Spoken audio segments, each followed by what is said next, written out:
Sorry to break up what looked like a good conversation. Hey, are we ready to go, Jeremy? All right, we'll call the meeting to order. This is the first budget hearing day, and thank you everybody for being here, and we'll get right to it. So Becky, would you call the roll? Sure. Jim Sheeline. Here. Mike Book, who is going to be late. Tom Kitson. Present. Lara Mimini. Tim Bivens, who is going to be late. And Yep. Nancy Naylor. Present. All right, thanks. Do we have any minutes that we have to deal with from last night? Becky, okay. That'll be tomorrow. Yeah, Thursday's meeting. Okay, we'll do that then. Okay. All right. Okay, and we're going to get, I've been notified that Bob is up first, Public Defender's Office. Come on up.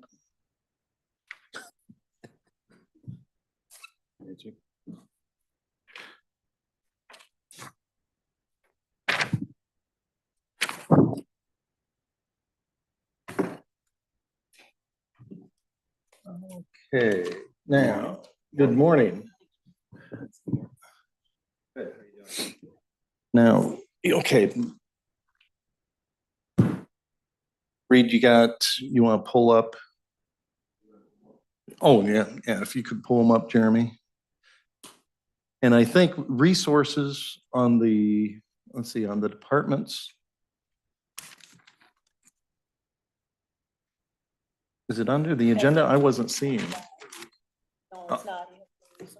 Yeah, that's, you'd think that I would have this all up. Remember when we had it up paper, just turn the page. Yeah. I know it Oh, wasn't come on. efficient, but.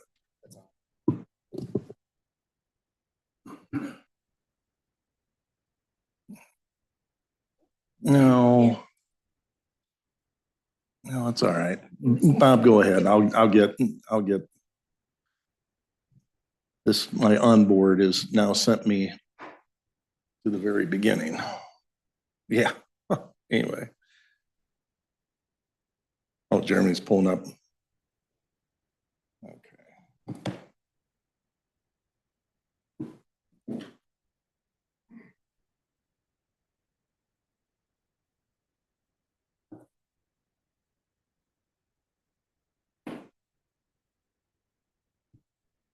All right, there we go. Now we're up. So go ahead, Bob. Okay, so Yep. preliminary budget that you see up on the screen there, Jeremy, is accurate in terms of what we're projecting and requesting in terms of figures. A lot of them stay the same. Salary, there's always an issue that you guys work out. I just went ahead and included it at $2 an hour on an increase for those line items, salary officer and salary full-time.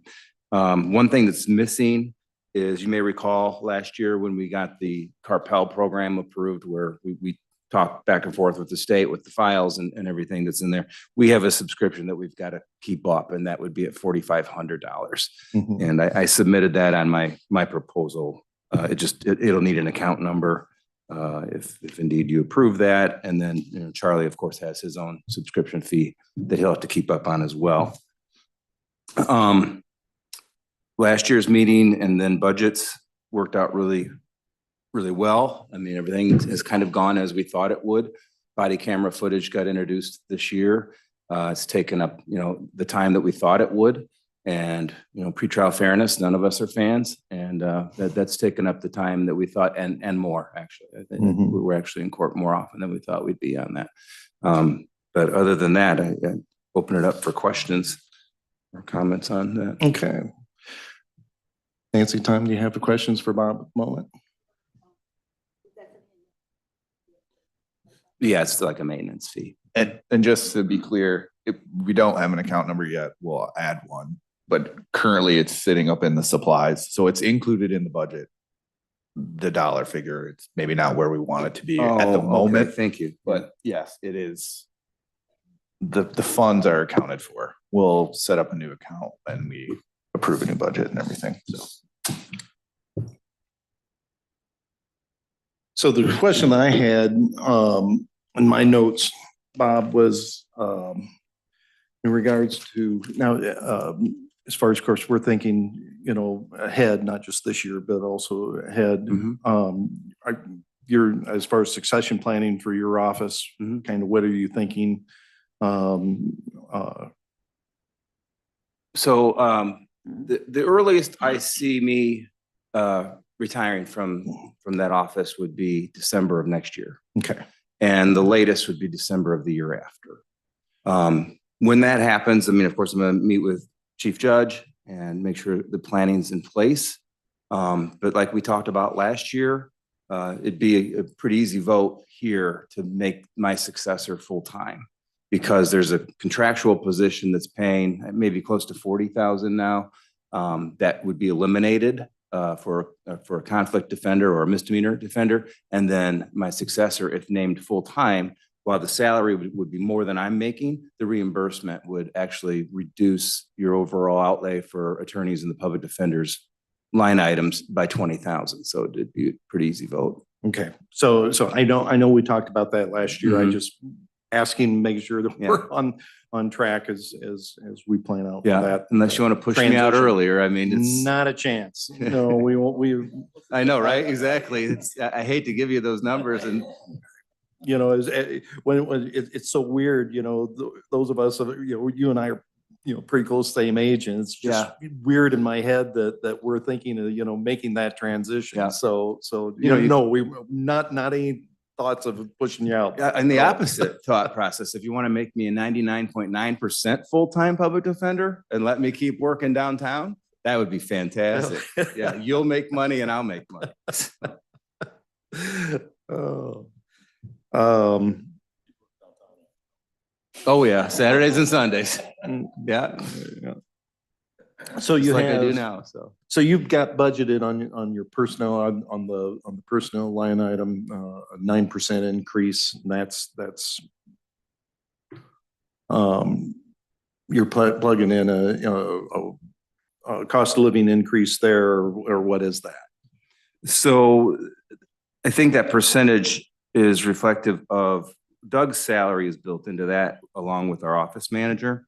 And we received grant funding that helped out everybody last year from the state that went into public defender use only. Sure. That helped us, refurbish the office, bring us up to date in technology, and also the judge is paying us $1,000 a month.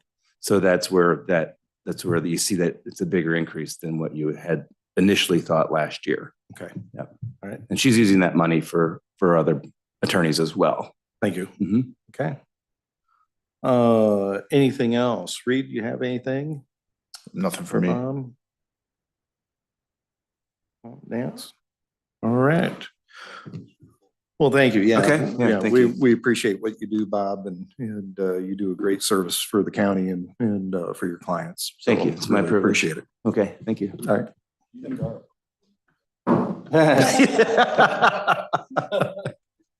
I'm 28 years this summer, so. Oh. All right. Next is, she already knows. And you bring a compadre? Really? I kind of sent a demand. Actually, it's always good to see Judge Klon. We always appreciate seeing his smiling face. I thought you guys missed him. So, yeah, we do. So anyway, thanks for coming in, guys. And we've got, okay, your neighborhood, Reed's got that up and running. So if you want to run through, Jackie, what you're looking at for this year and highlight any changes as you see coming in your budget, please. That's fine. I'm just looking at the numbers. I guess my question is, do you have any questions? It's pretty straightforward. The only thing I built into the budget this year, I believe, was a 5% increase for our two staff members, the administrative assistant to the presiding judge, as well as Judge Klon's administrative assistant. We believe 5%, that was the state COLA that was issued. The cost of living was higher than that, but the state caps it at 5%. So we believe that would be an appropriate number to request. So one of the things that we're going to be talking with everybody, all the department heads, is one of our focuses this year, because again, and I know this seems like it's a constant theme, but this is going to be a tough budget cycle year for us, and we knew that when we did last year's budget, that there was, we had some wiggle room that we were dealing with. That's gone. So now we're really paying attention to restricted funds. And so we're really going to be looking for the department heads to look to your restricted funds as much as you can. And transfer some of the costs there. And so we're pulling less out of general. Sure. And I think, I mean, we've gone out and sought grants, and the last year we received over $2 million in grant money, not Which has been including. fantastic. Right. Yeah, So we're absolutely. utilizing those funds in any way possible. I don't believe it's unfair of me to ask for a raise for my 2 administrative assistants who have been there long-term and probably still qualify for public aid based on what they're paid, which is embarrassing, to say the least. Yes, it is. So I believe 5% is a reasonable request for them. We're utilizing funds, as Attorney Thompson indicated, the public defender money. We're getting that again this year. I just had a meeting a couple weeks ago. We don't know the exact number yet, but we know it's a minimum of $50,000. Then there's a formula they will apply. Yeah, I did have you answered my question. I had Right. on the list. Then That's there's a great. formula they will apply. So last year we received, I think it was 95,000. I would assume we're going to be in that ballpark this year, somewhere in that 80 to 90,000 range. As the chief judge of the circuit, I was also allowed to reallocate funds from the other counties if they weren't able to utilize them. Carroll County was not able to utilize all the money. So I reallocated money from Carroll County to Lee, Stevenson, and Joe Davies counties. So we received an additional 10,000. Correct. Yeah, a Correct. little over $10,000, so that Bob could keep paying our law clerks, because there's a gap in the funding. I'm hoping they'll figure out. The budget was approved, to take place July 1st. We still don't have money for that public defender fund yet we have law clerks that he's utilizing that are very beneficial that we have to continue to pay. So I was able to move money and keep paying them until we get the new distribution of money.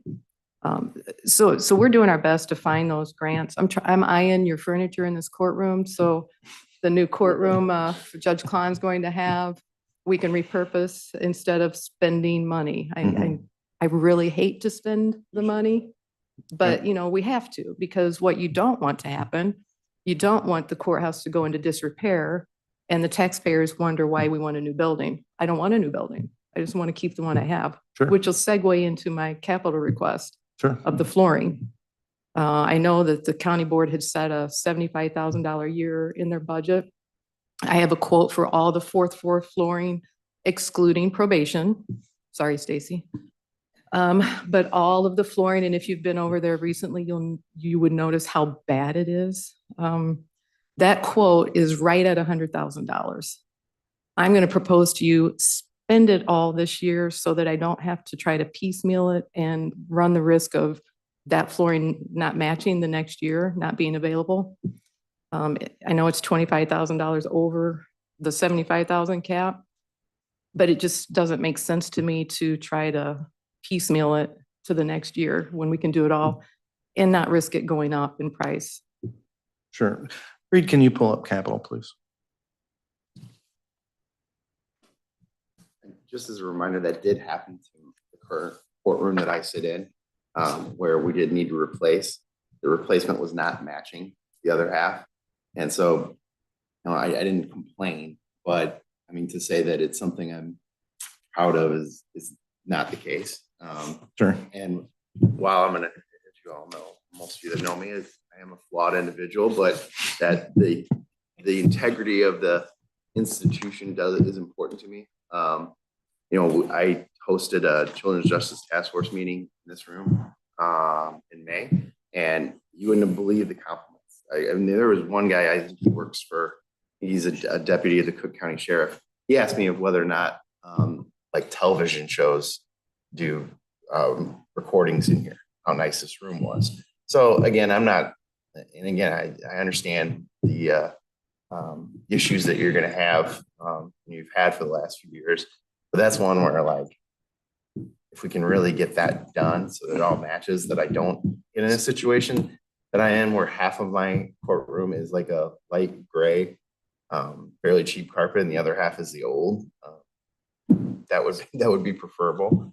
And I guess on the other issues, because our two administrative staff run into the same thing with circuit clerks, county clerks, I imagine, deputy treasurers, is, has anyone presented comparables of local labor? I mean, with the last jobs report, and that certainly hit the Dow Jones, yes, or Friday and yesterday, but looks like the job growth has definitely cooled off. But I mean, what are you looking at in your local competitive market? And then you, of course, have to deal with the changes in the minimum wage. And I think I said 4 or 5 years ago, I don't envy that position of county finance, but you got to be competitive too. Just because we've had so much turnover in the circuit clerk's office, it really starts to get you concerned. I attached a quote, I believe, when we submitted the budget from Voss Carpet One. And I just wanted to point out, because I don't know if it was identified when we submitted it. You don't have it? Judge, we actually have $125,000 in our flooring budget for FY25. So we took into Great. consideration the flooring request for the 4th floor. Talking with our maintenance director, he wanted to try to get all of it done at the same time as well. So that is already in our at least capital request budget, our draft. I can Yeah, quit. that's what- I can quit talking then. Yeah. Well, we enjoy hearing from you, Jackie. So no, it's yeah, that's why I wanted the guys to pull it up. So yeah, we do have 125 plugged in there. So yeah, as we go through, when we get done with all the departments and we come back and we do the wash through on capital, we'll definitely keep that in mind, what you want to do there. So. It is replaced, right? It's the same. We had replaced like the hallways in the judges' chambers already. It's the same carpet. Although the hallways, the main hallways, we're doing the vinyl flooring instead of the carpet. It's supposed to be more durable, easier to clean. So we're going to replace the carpet with vinyl flooring. Yep. Very good. That was all the questions I had. You guys have any questions for Jackie and Matt? Yeah, did we talk about law books at all? Oh, Yeah, that was my only, so the. On the law library. The receipts looked like they were coming in, well, maybe a little higher than anticipated before, and we didn't have a budgeted amount for it. And the only thing I thought of possibly doing was transferring maybe $7,000 of the law book subscriptions from the general fund to the library fund. Whether or not that is acceptable, I was not exactly sure. I haven't gone into the statute just yet, but it just looked like, based on where our receipts are for the law library fund, we're coming in a little higher than we had in the past. And I didn't know if those expenditures could be transferred to the law library. What is law library fund right now? What is the balance? balance? Jeremy, do you have the swap back to the report? I think it's like almost at zero.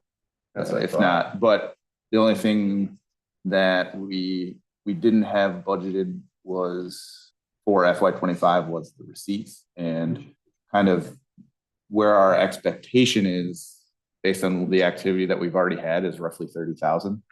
And those are all coming from the circuit clerk. That was going to be my question. We still receive money for the law library fund? I'm not sure. I don't believe we do. And if we do, it's not much. I'd have to look. Because I thought that was one of those fines, or one of those fees that they eliminated. Yeah, when I'd they have to look for redid the- sure. I'm sorry.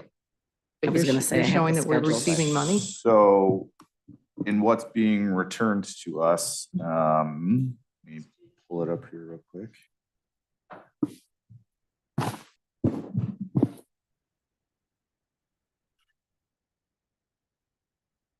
We're getting What is the, like the law library $1,000 fund? to $1,500 a month.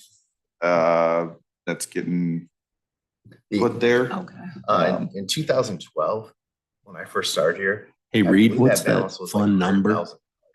And what they did was I believe they started 431.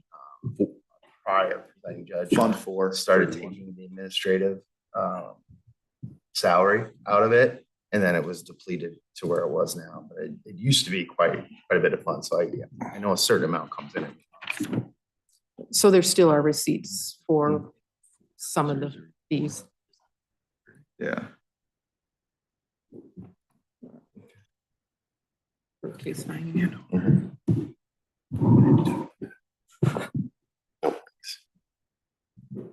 And I guess back to your question, I don't know that I understood. You want to transfer?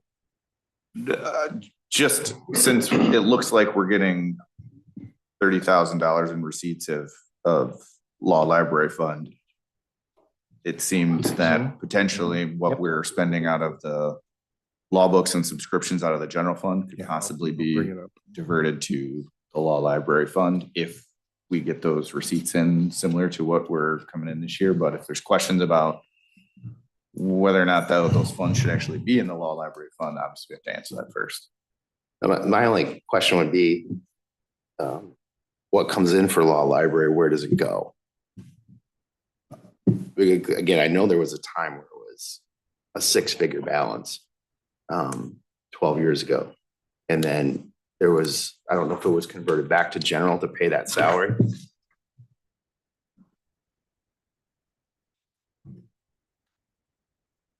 The description I have for most of the transactions that we have in FY24, law library coming from the circuit clerk. So is that? It's only like Can I? $1,600 a month. Yeah. In fees that, so when we get the full value, it's split out to multiple different areas based on what the filing tells us to do. So I would say the law library fund is getting a revenue, if you will, or fees of about $1,600 a month. So So that's 20,000 like, a year. yeah. Yeah, Just I mean, over it's- 18,000 a year. There's a few $2,000, $3,000 transactions. in yeah, there, I mean, but it just depends. on average, it's 1,500. Yeah. You got to Yeah, the take in, majority of it. sorry. Yeah. You have to take into consideration waivers as well. That's a Right. big thing right now in the courts. People waive and they don't have to pay their filing fees. So keep that in mind. Yeah.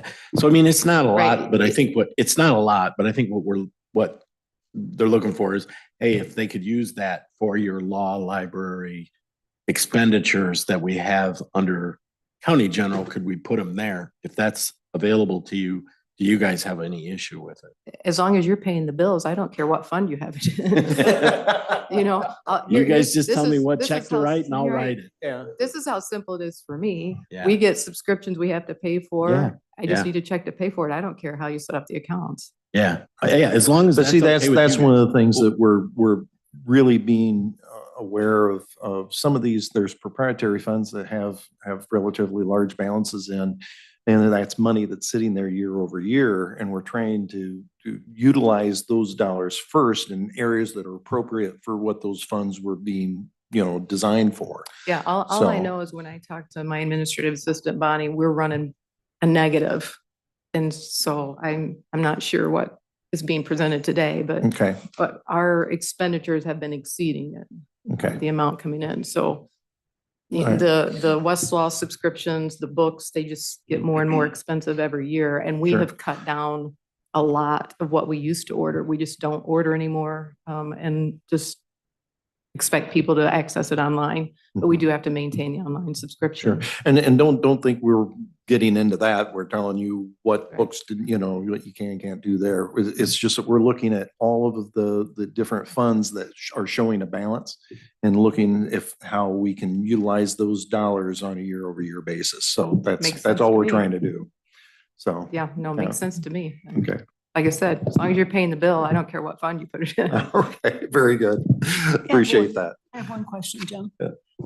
The amount of increase for your administrative salaries, the 5%, Yes. that goes to two people, correct? people. And that's an annual increase. So that's about $170 a month for each one of these individuals. Am I seeing that correctly? I'll take your word for it. Yeah, just so I saw what you were saying. It's all right. Yeah. Okay, thank you. Okay. Anything else for Jackie and Matt? Oh, yes. Thank you. Keep me. Well, the judge and I were speaking briefly before the meeting, but talking about the funds for jury duty is, for example, if you have a construction worker who takes off for jury duty, he loses probably $400 pay. So, and we can't make that up. It's something better than the $15. And on the state grand jury, I believe the state, I believe you said reimburses us. And it's almost embarrassing to pay those people that money. And then yes, I'm sitting there. So, okay, I observed a lot of things sitting there. But then we ask them to go get their own lunch and come back if we're going to run more than 4 hours or more than 3 hours. So I'd like to see us increase that somehow, especially if the state reimburses us. Mhm. And then the second part of that for that is somehow it's probably $200. I don't know. We need to get some kind of curtains, whatever's appropriate, to cover the windows in that courtroom, because there is nothing more embarrassing for a board member than sit in that boardroom and see these pieces of packing cardboard that are cut with the labels crooked and packing tape tapes them in the windows. And you think, oh my goodness, I can't, so we need something that can be pulled down, whatever's appropriate, or panels that fit in there. We need to do something with that courtroom. As you guys said, it's a beautiful building. Everything about it could be used for television, but not when we're doing statewide grand jury. Well, so that's something we can put to maintenance to get that done. I just. Question I had on the grand jury is that, we've had talks with Amy and there's a lot of staff time that's being put to use of our staff time. And I'm glad to be doing things for the state of Illinois. I'm not complaining about that, but we have costs. Is there a way that we can recover some of They that? reimburse. They reimburse costs. So Yes, we get money from the state, and Amy can speak to that better than I can. Yeah. I'm sure it's delayed, as in all state payments are a little delayed. But I'm talking more than just the jury costs. I mean, what about our staff costs? The time that our people are doing stuff for the grand jury, that's all recoverable? I'm not going to be reimbursed their hourly rate, no, for the time they spent. I'm not sure the cost reimbursement the state gives the clerk's office now. It's just for the jurors, but I mean, they use our paper and paper clips and postage, but it's just for the jurors. That's how we get reimbursed. But I'm going to raise this issue with you. Okay. I'm going back to grants and the ability to obtain those grants. I have found, this will be my 20th year on the bench. My personal experience is the more you're willing to work with them, the more favorable the response is when you ask for something. Oh, I like that. I like that sentence. And that was the Wow. chairman's approach also, when I Yeah. talked with him. about it. And I have no problem with that. If that's something that's going that you feel is a benefit to us. It's then working in our enough favor. said. Okay, thank you. But it was a question, because we know that there's a lot of our time that's being put into that. If we're getting a benefit that's not showing up on black and white, that's just good to know. So, thank you. You're welcome. All right, anything else? All right. Thank you. Guys. Appreciate it. I emailed our facilities director about those benches back there, so. After this meeting, you can have. Yeah. We can line up chairs back. Yeah. We have enough chairs. I don't know.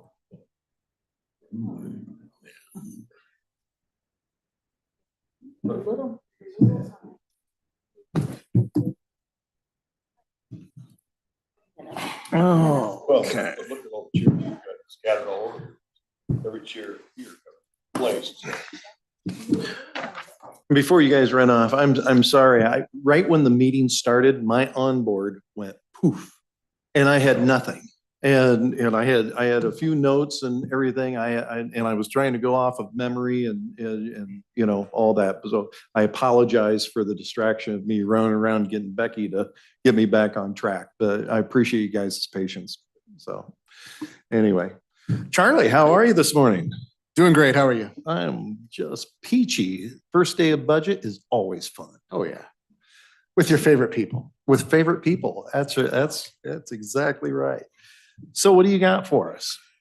So what you'll see are a couple increases on different line items here, and I'll kind of draw some attention to it and explain a little bit more. But the easiest one to jump into right away is the dues and subscriptions area. What we're going to see is our subscription for Westlaw is going to be up by next summer. There's going to be an increase because they're taking away the subscription that we have right now. They're phasing that one out. So there's going to be an increase. What I've worked in there is what they've told me about for numbers that I think would end up being the cost adjustment. Okay. So that's what the increase of $7,000 is right there on the dues and subscriptions. You'll also see increases on the full-time and part-time salary. Yes, Paul, I am looking at part-time salaries. That's partially the part-time is the increase of the minimum wage as well. So that's what you're seeing there. And then the increase for the full-time across the board, which you'll see is around 4.5% for the employees. But what you'll see is I've also, and haven't been shy about this to begin with, there's also going to be an additional $60,000 that I'm asking for a new employee, a new ASA. So again, that's in conjunction with the Pretrial Fairness Act. That's also in conjunction with the increase of loads that we've seen from not just felony filings, but also from civil related matters. I think since 2019, since I've been in office, we've seen a lot more in terms of zoning, health department, tax cases, I should say, FOIA related things that we've had to do for different departments. There was the lots, Reagan Mass Transit District stuff that we had to work on for a while. Abandoned properties we're hoping to take over too. If there is the grant of the new ASA, we'd be able to have one person specifically working on just civil related matters and then occasionally having to step in for jury trials. But we'd have them working on the abandoned properties, which I think would also be a cost savings instead of having to use outside sources for counsels for that as well. We've been doing HR related stuff. Jeremy's been helping out quite a bit, taking that off our plate, but there's been occasional things here and there that we've had to step in for just when it comes to legal portions of that. And again, you'll see in the sheet that I passed out, it was passed out, I think last month for finance when it came to the hourly distribution for Pretrial Fairness Act. You're going to see what's missing there is the July numbers. I can give those to you now, hot off the presses. Hot off the press. So for that one, the hours spent, I can tell you for the detention hearings, 33 hours. For the conditions of pretrial release orders, 76. And then the pretrial status orders, initial appearance orders, it's just a time suck what those things are. And that's 40 hours. So what you'll see since September is an additional 992.25 hours in addition to what we would spend before. And just like Judge Ackert was saying, we've been trying to offset a lot of this stuff with grants and what have you. We've had, like she was saying, over $3 million worth of grants since I've been in office here. Mm-hmm. And then we've also applied for the OVW grant, which would be an extension to what we have right now. The amount that we asked for was $806,863.44. We'll find out about that in October. So I don't know if that's coming through yet or not, but that's just something that's on the horizon. I wanted to be as transparent as possible when it came to all the numbers. And what you'll see on here is there's a lot of blanks in here. And the blanks there are because I just simply don't know what we're going to get in forfeitures. I can speculate, but it's really hard to speculate on those. Victim impact panel has gone primarily to remote. So we don't have people coming in. We're not paying for that as much as we were before. But again, Stacy can jump into that area a little bit. What you also see is the budget request for the state's attorney's fees and state's attorney reimbursement fees.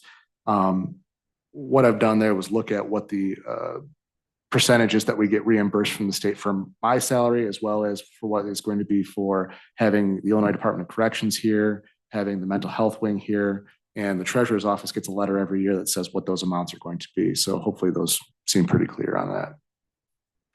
clear as mud. Clear as mud. The longevity has gone down. Last year we had 7,200. This year we're going to have 3,600.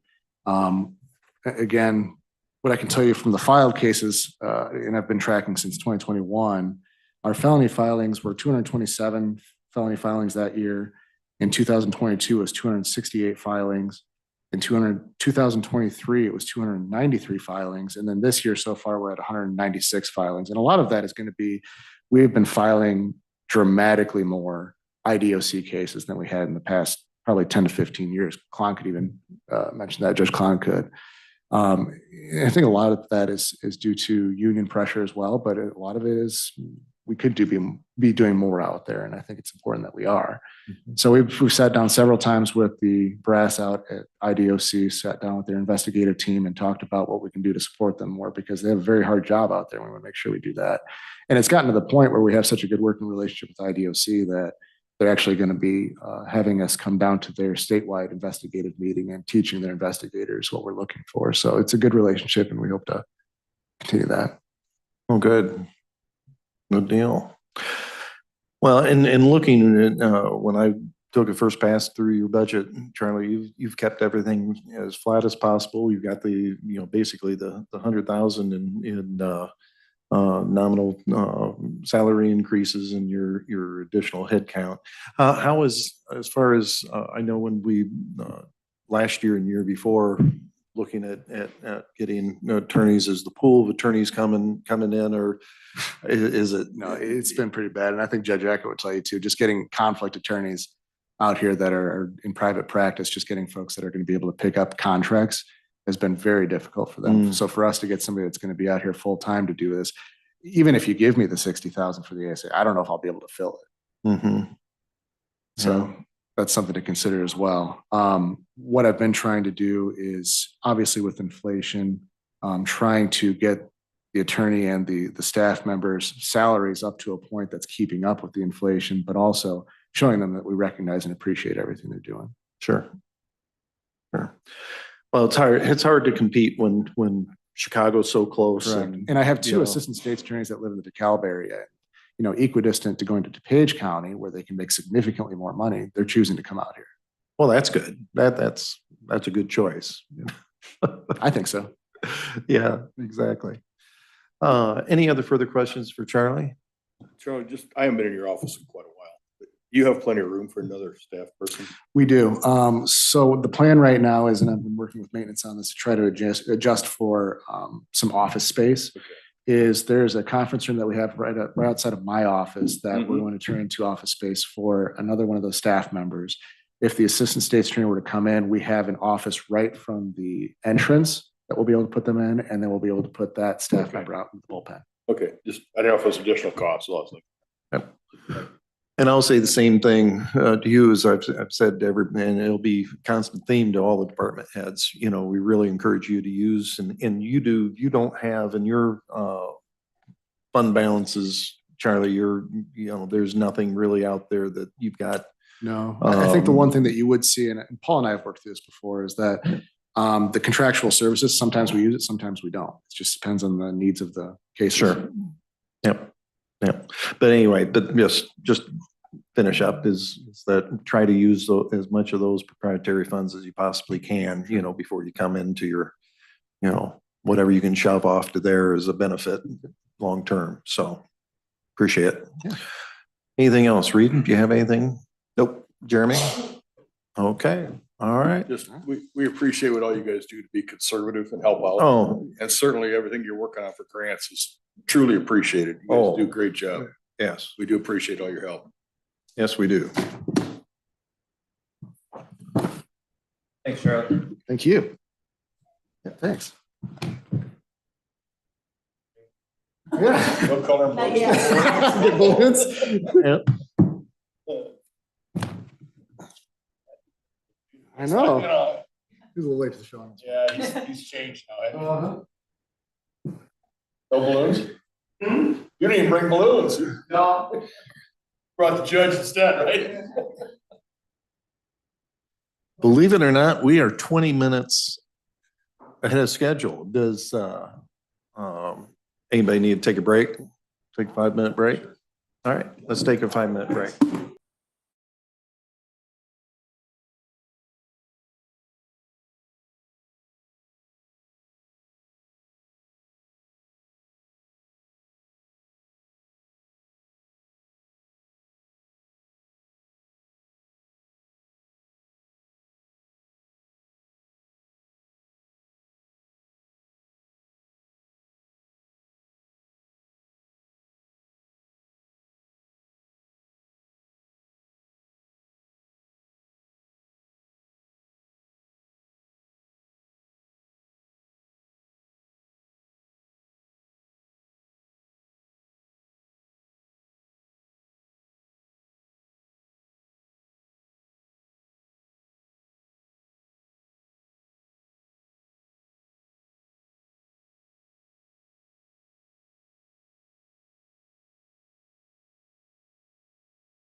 Looks like Stacy's coming up.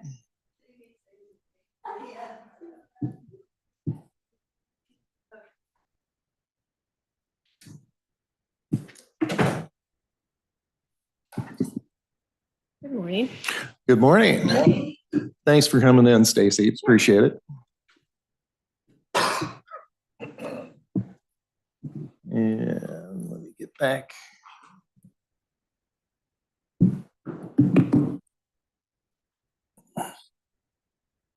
One thing before you get going, guys, is there a way that I know we're putting all the departments in resource folder. Can we link that or better? Because I'm going back, I'm having to go back to a page and. We can do that for the next meeting. We just didn't put that in the agenda. Yeah, if we could have that for the next, so that I can stay on the agenda page and, yep, thank you.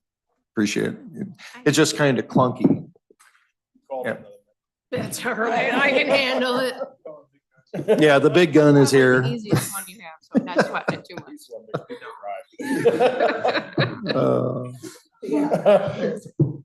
All righty, Stacy, what do you got for us this morning? Well, I'll kind of roll like Judge Acker did. If you have questions, let me know. I feel like my budget is pretty simple, maybe compared to some of the others, just because I have so many different accounts that can cover the day-to-day operations of my office outside of salaries. Sure. The biggest one probably of most concern for you is obviously the county general fund. The aid to dependent children, we no longer have an income or a revenue in that line item. That was changed with the statute this past year. We used to be able to have families court ordered to reimburse the county for cost of detention. That's no longer a possibility. So what we front for the cost of detention for minors is what we have to ultimately pay and seek no reimbursement for. So that revenue is no longer there. The state of Illinois reimbursement, I will get an allocation letter here. I believe it's coming out next week. That will have the dollar amount to which the county is reimbursed for our salaries within probation. Just so you are aware, we have an office in which all of the salaries are reimbursed at 100%, with the exception of one. That position is a salary subsidy position. So the state reimburses $1,000 per month towards that salary, a total of $12,000 a year. Otherwise, the county covers the cost of that salary. The reimbursement is also on a state fiscal year. So that starts July 1 through June 30. So it varies a little bit with our budget. This is our 6th year of 100% funding from the state for probation salaries. It has not been like that for many, many, many years, which is just something to kind of be mindful about. For many years, the state was reimbursing 75 to about 86% of those salaries. So the county was always then covering that gap for the salaries. So it's just something to be considerate of going forward. We're very fortunate to have 6 years of full funding. Also within that time, though, what has happened is we had a position that was 100% county funded. I worked 3 years ago, I think, to get that county funded position converted to a grant and aid. So the county no longer is responsible for any of that salary. And then we had 2 salary subsidy positions, one of which got converted to a grant and aid. So there was a cost savings for that as well. Just kind of something, a little historical information there. Sure.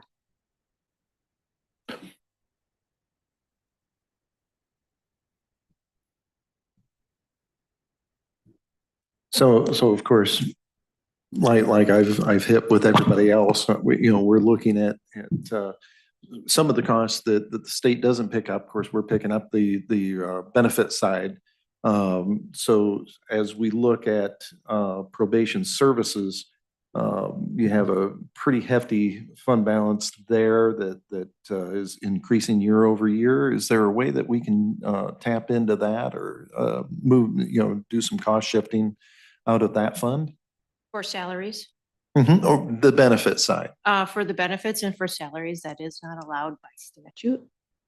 So we cannot use any type of probation service fees to cover for salary and benefit information. There was a period of time several years ago when there was a situation in which the statute did have an allowance for that specifically, and that was capped on each end of when it was to start and when it was to end. Okay. But So, no, we so what, can't. so by statute, that may help me understand, because I didn't look into the ILS, the statute there. What is allowed under those, for those monies? For probation service fees, they want it strictly to be for client services. So Okay. everything then that I've got under probation service fees deals specifically with the services to clients. So, so would that children's piece that we didn't have the funding, can that come into that, or is that? That's also covered by statute, that the county is responsible for that as well. Gotcha. Yeah. Okay. All right. Yes. And I know you do this, when you wake up in the morning, Stacy, but you got to help me out, because as we're trying to figure this out, we're Yep. looking at everything and where we can pull money from. Yeah, So, absolutely. And that Dependent Children's Fund several years ago, probably about 20 years ago, 20 to 25 years ago, that budget was up at $300,000 mhm. that we were spending. And we had kids that we were placing out at Nachusa constantly, as well as detaining kids. So we have worked to decrease that significantly. We have a new juvenile detention screening instrument, which I think is going to lessen even more the number of kids that we have in detention. So I would expect for that to go down. Now, there's always situations, though, that you have to kind of be mindful of. There was a situation in Whiteside County a couple of years ago in which 2 minors committed a very serious offense. So those minors went to detention and stayed in detention for close to 2 years. So the county's on the hook for detaining those kids 365 days a year, times 2, because there was 2 of them. So those are things just to be mindful of, and we hope that when that happens, that court system is able to move swiftly and get that taken care of. Sure. So the state's still allowed. Oh, I didn't realize that, Mr. Bivens. Thank you for that. Yeah.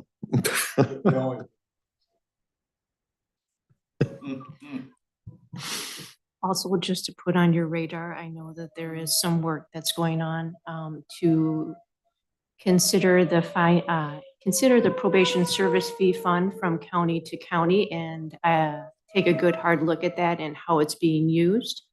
You heard the judge and the state talk earlier and about those who are indigent and do not have to pay.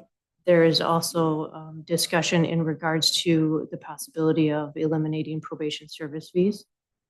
So if and when that happens, you can see that I have a number of things that I use probation service fees for. That then is going to have to be covered in a different. So Stacy, Yes. is that part of the reason why your programming line is significantly different? No, my programming line needs another 0 in it, please. Okay. I all right. looked at that as I was sitting there today and I'm like, I'm missing a 0. Okay, so the programming in your probation services should be 30,000? Yes, not 3, please. Thank you.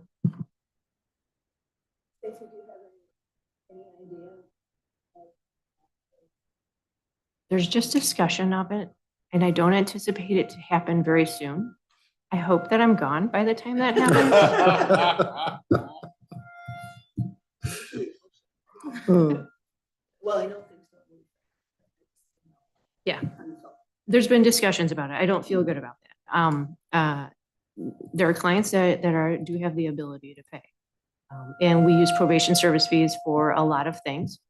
We talked earlier about grants as well. We're very fortunate that I can reduce some of the line item costs that I have because we have grants. I have 3 people that I contract with in my office for drug testing because we drug test over 3,000 people each year. So I have somebody contractually in my office every single day of the week for that. We also have a certified recovery support person that I pay contractually, as well as a recovery coach. And those are through different fees that we collect instead of hiring another person full time. The only thing that I would ask is under probation service fees, there is a salary merit line item. And I have talked with Paul about this too. that amount is an amount that's dependent upon their performance evaluation each year. That is a reimbursable amount from the state along with the salaries. So I would ask if that can be moved from probation service fees to the county general fund. That way it's coming out of county general for salaries, salary merit, rather than then coming back into probation service fees, going out and coming back. We shouldn't be using salary merit from probation service fees. It should be coming from county general.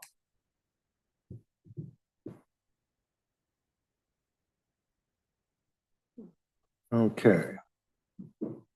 So it looked like it had been there in years past. Yes, And then because it I was- didn't realize we were getting reimbursed for it.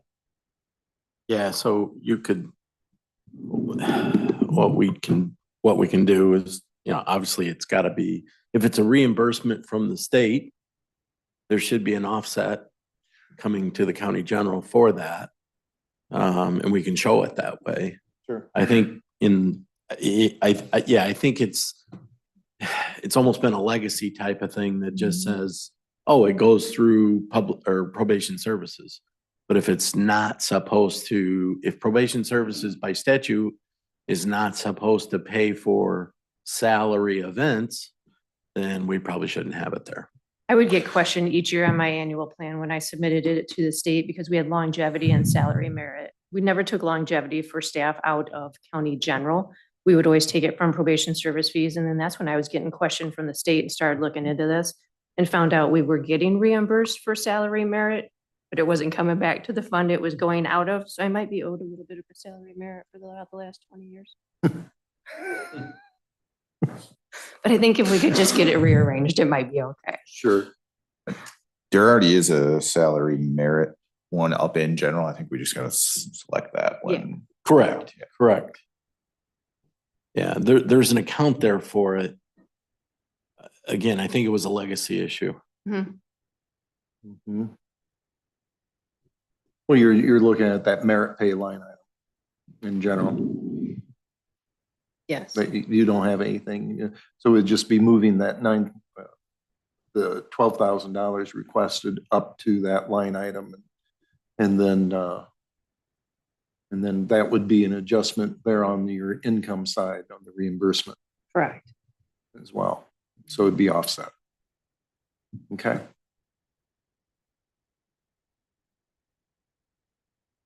All right. Does anybody have any further questions for Stacy? I do. One last one, Stacy, yep. in your domestic violence surveillance fund, Mhm. your miscellaneous expense line from the 24 to 25 budget went from 3 to 20. And I know that so you had requested 3,000, there was a $3,000 line request in there.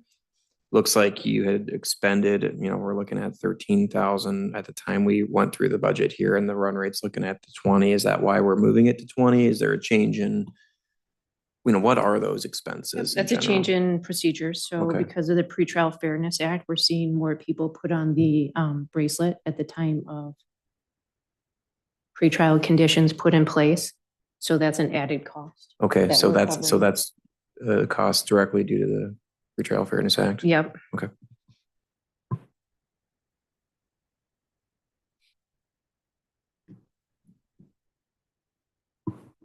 Stacy, forgive me if you've already answered this or talked about this, but Safety Acts had any financial impact on your? Other than that domestic violence surveillance, we have been pretty fortunate. There was a lot of discussion before that went into place that we were going to have to work weekends and come in and do those bond reports. We've been fortunate enough to not have to do that. Good. So no, we're in a good spot with it. May we be one of the few. We might be, yes. I shouldn't say it too loudly, but Yeah. my office, we're sitting pretty good with it. Good, great, Yeah. thank you. So as we went through that, with having made that change to the $20,000, we're showing that you'll be that fund will be expended and be in 38, and correct me if I'm not reading this right, correct, $3,890 deficit with that request. So to make that balanced out, pull that from somewhere else. Yep. Yep, you'll start pulling from probation service fees. That'll come out. We can Yeah. move that and pull that from probation services. Yep. That's a qualified expense. Yep, my plan is to pull that from domestic violence and basically zero that balance out because what we're getting in for revenue is It's nothing. minimal. Right. So then once we get down to a very small amount on that, it'll kick over to probation service fees. All right. Do we have that? We don't have that shown, do we? As like a transfer? Yeah, we don't have any No. transfers in there. No, like, hey, move it to zero it out. We don't show it, but we can.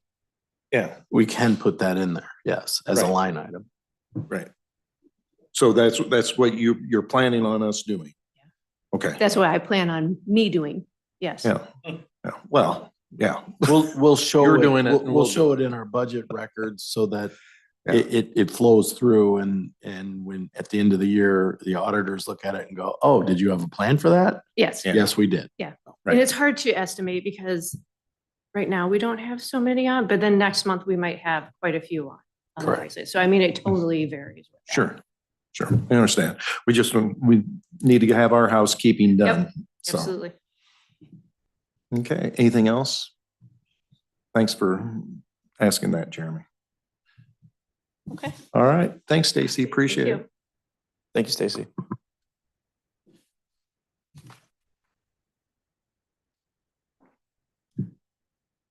All right, Amy, come on down. You're the next contestant.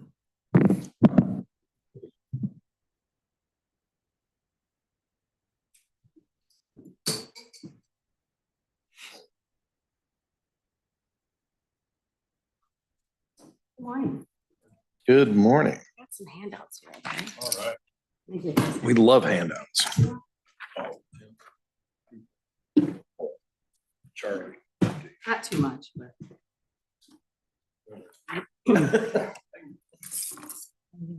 Take one and pass it around, and now I'm stuck on my glasses.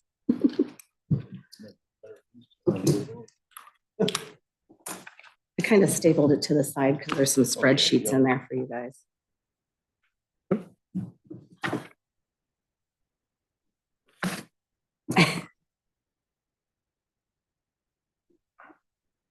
Okay. So I think the main thing, obviously, we've talked about, other people have talked about is salaries, obviously. That's the big one. I'm not going to beat that up, but you know, we're a local unit of government and I can't pay my employees an adequate salary right now. I can't keep employees. Other departments are wanting to hire more employees. I can't keep them. So I just want you to keep that in mind. Yeah, on that first sheet, there's some surrounding county salaries that I provided you with. I also included Bureau County. I know a lot of times you guys like to compare us with Bureau County due to population. So that's in there as well. You know, if you have any questions on that, that's fine. It is a negotiation year. So we will be, I haven't got the letter yet, but we will be negotiating with the union. Yeah, I was just going to On ask you if you had salaries, heard yes. anything yet. I but- have not. I think it's usually August. I do get the actual letter. So I should be hearing anytime. Yes, it does. Mhm.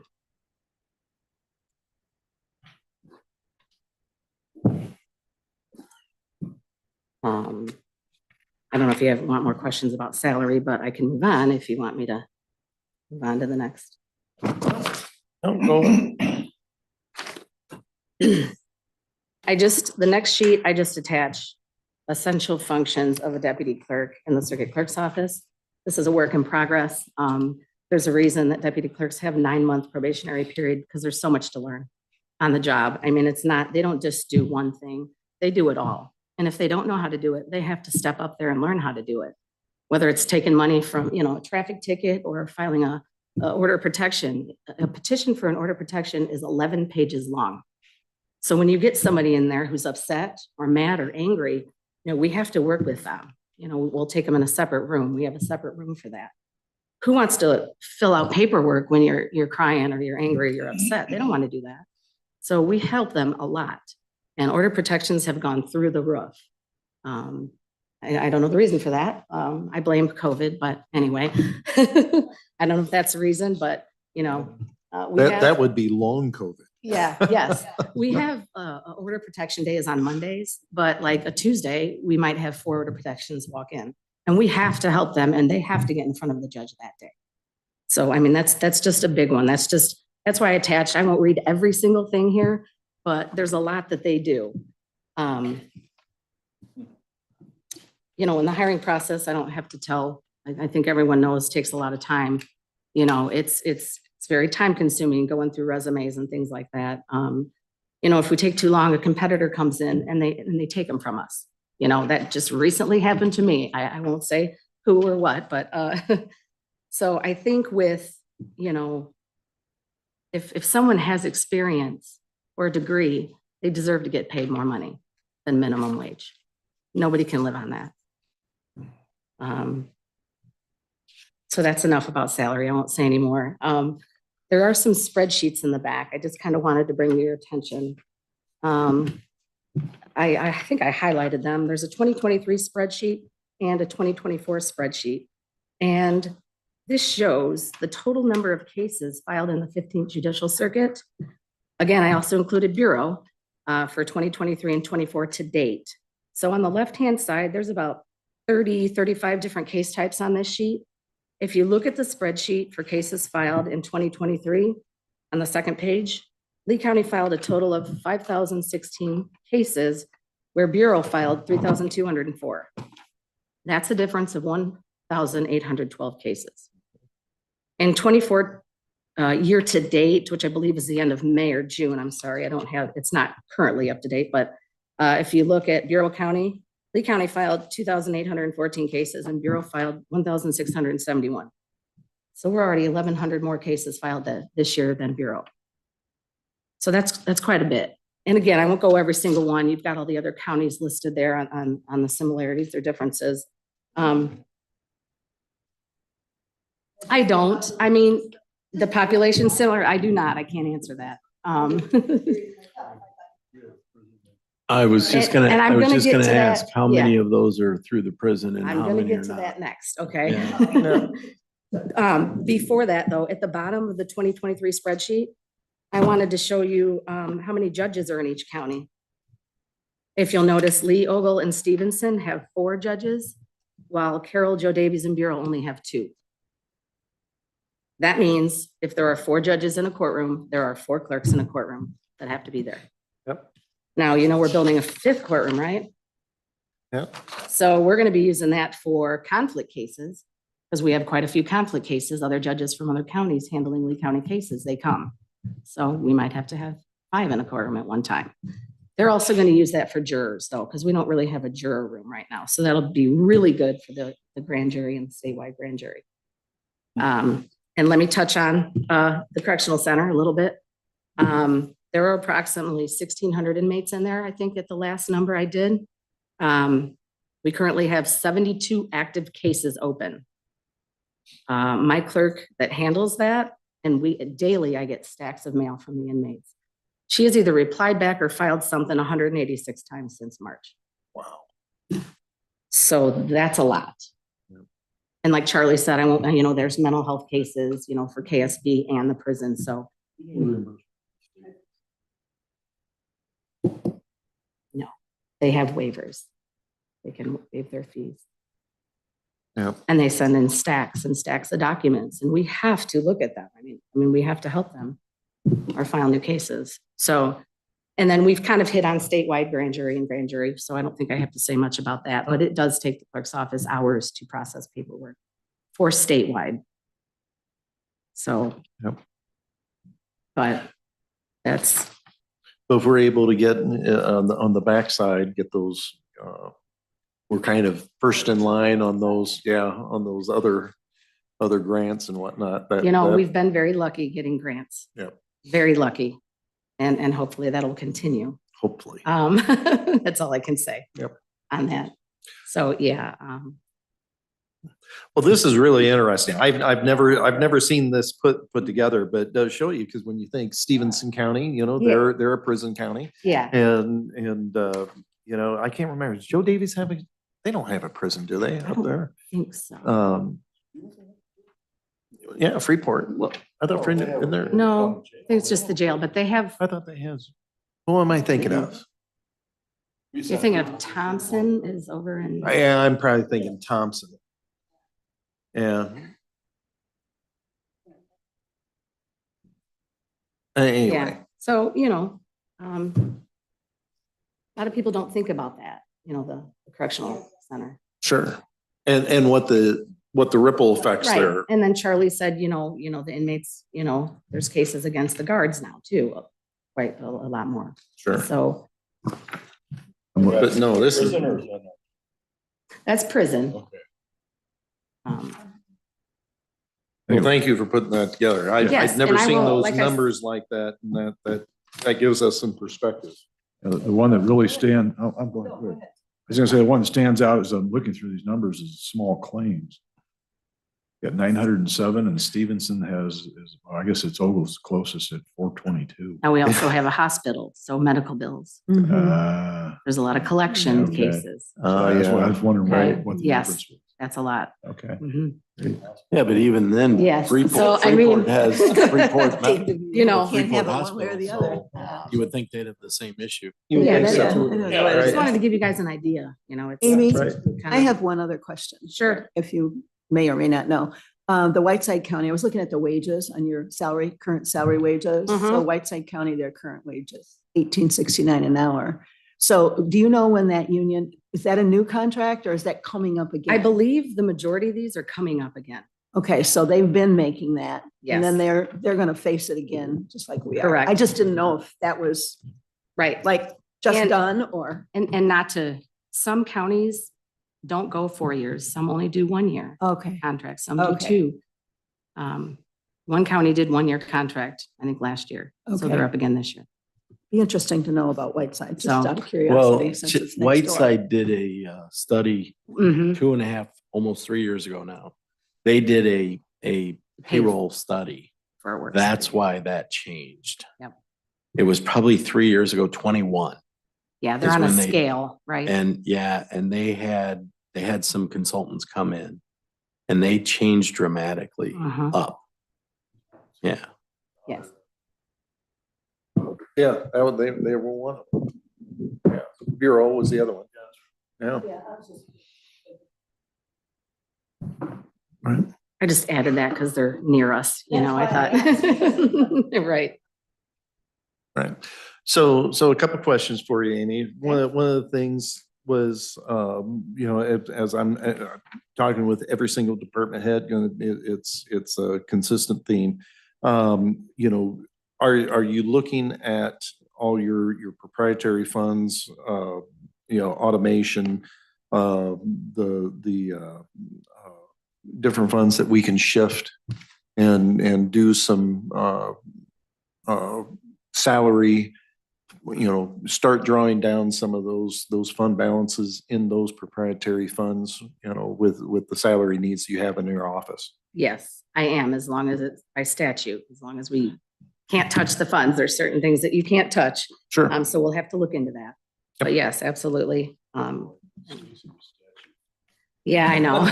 May I imagine? That's when we need Charlie. Here's Charlie.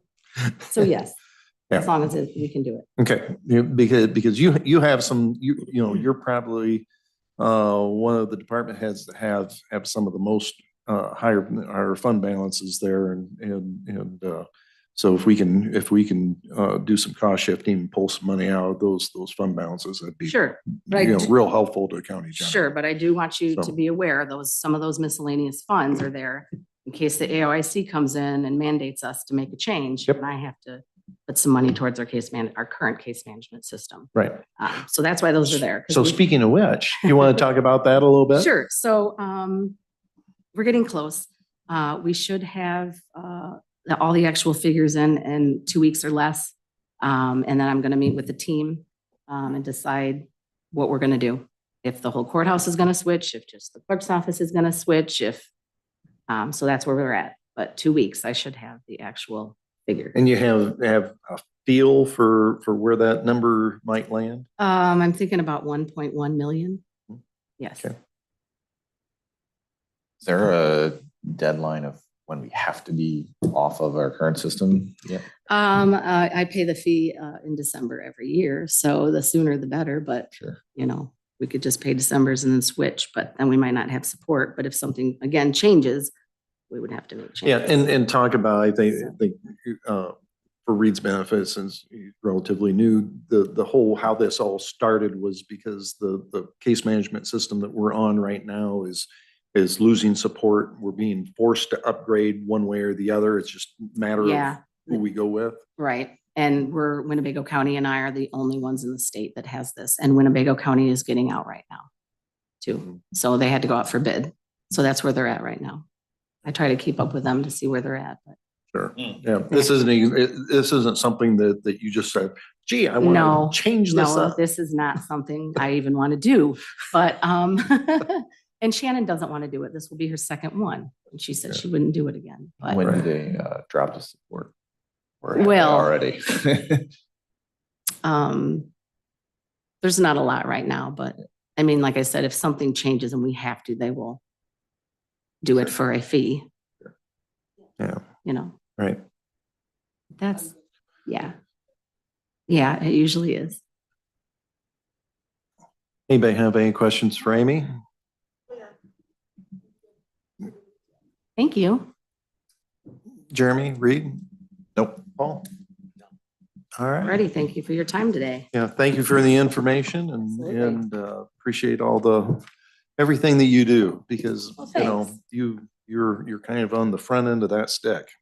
I So, appreciate you guys too. Yep.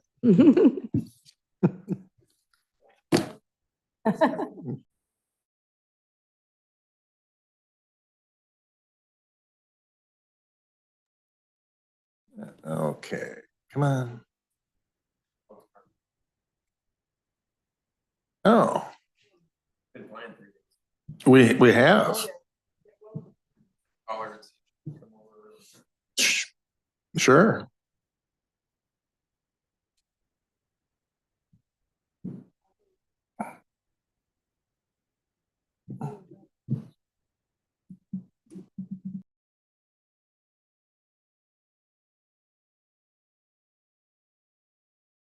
You know, you want to give everybody enough time to go through everything, but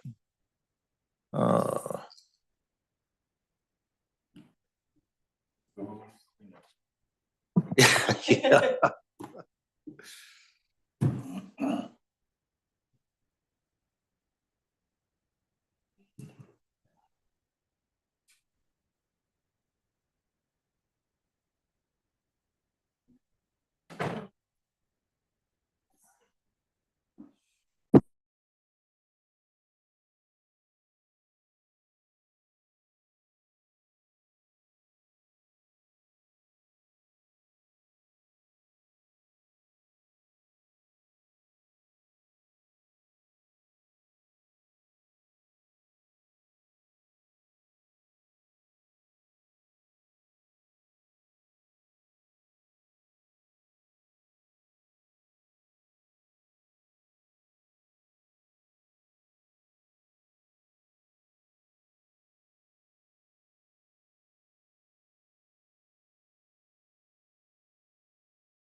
Yeah, nobody's cried. Yeah. Well, the doom and gloom guys, we're always that way.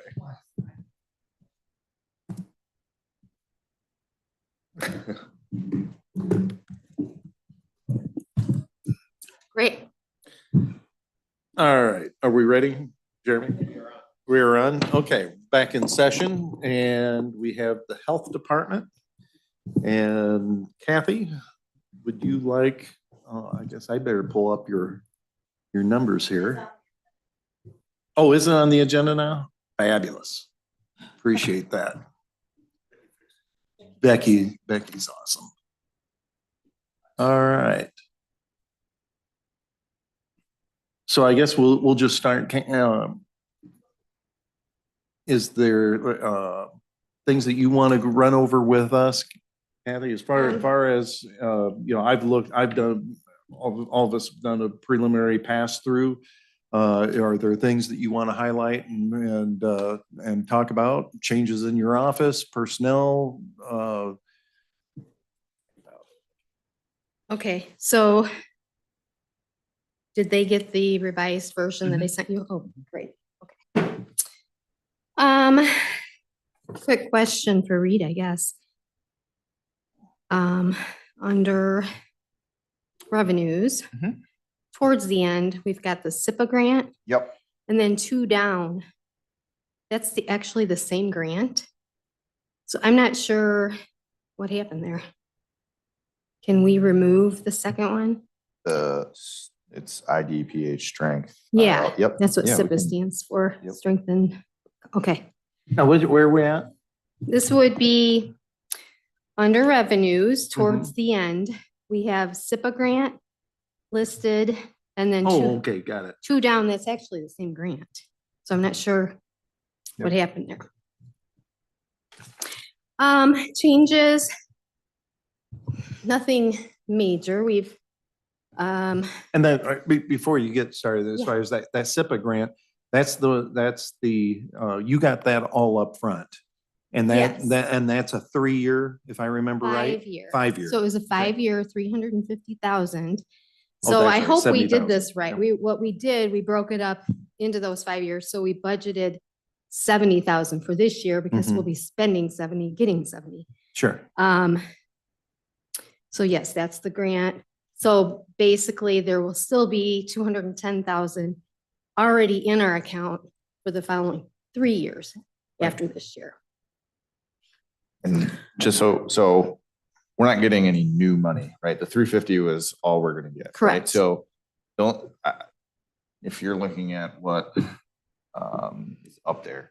So yes, we're gonna have $70,000 worth of expenses for the SIPA grant that we're going to file in our grant filings, right? Yes, But we will be reimbursed. Yes. Since we're a cash basis, we're not gonna get any additional $70,000.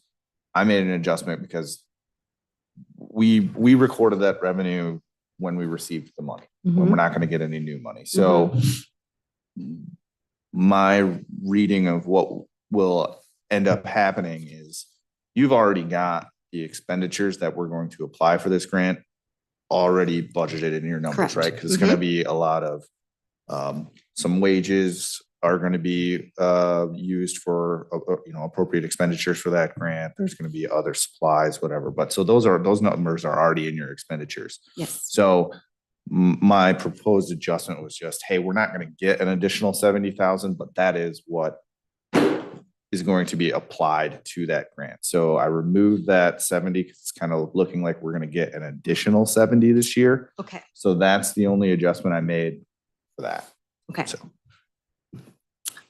So, And just so you know, Kathy, I'm sorry, keep okay. interrupting you, but you made, I think there was an email that you sent out, making sure that we were aware that, as we look at your fund balances, that we take into account, and we do. Okay, So, thank you. yeah. Thank you. You had asked about staff changes.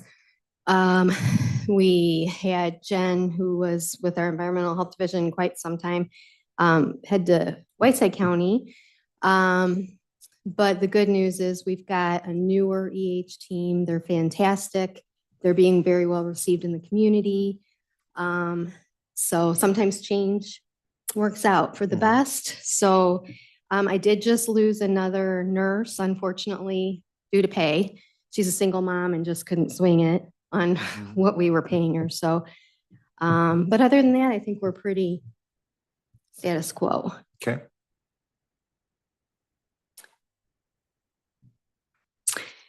The budget's pretty comparable to past years. There are a couple newer grants. Well, we already talked about SIPA, but also under revenues, there's the IDPH respiratory surveillance.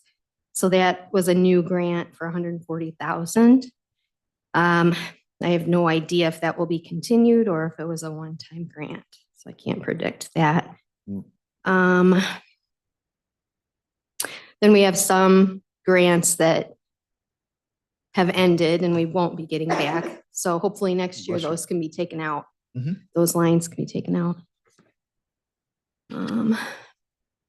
We budgeted, I really didn't know what to do for salary. So we budgeted 3% for now, just for a starting point. Do you guys have questions? Really, our budget, other than a few new grants here and there, pretty much stays the same from year to year. Sure. Yeah, I think from a net budgeted expenditure or revenue, it was $197,030 for FY24 budget, and for FY25, it's proposed at $197,913. So $900 difference net. Sure. As far as, what we started a number of years ago, Kathy, as far as, drawing down your fund balance, and we're pretty much there about where we want to be. I think this, if we hold to your budget requests this year, it'll get you about to that 4-month run rate as far as fund balance goes. I thought we had said 6. Yeah, we said 6, but we're It's a gonna big difference. we'll get you, at the end of the day, even if it goes to 0, we're gonna be funding, it'll just come from general. But we're at least we're down where we're comparable where county general is, because we've got the 90-day requirement as far as the fund balance goes on the county general side. So we've got you where basically where we feel you need to be. Other than that, I mean, in the run through, does the committee have any questions in regards for Kathy in the health department? So, what was budgeted for us from the county?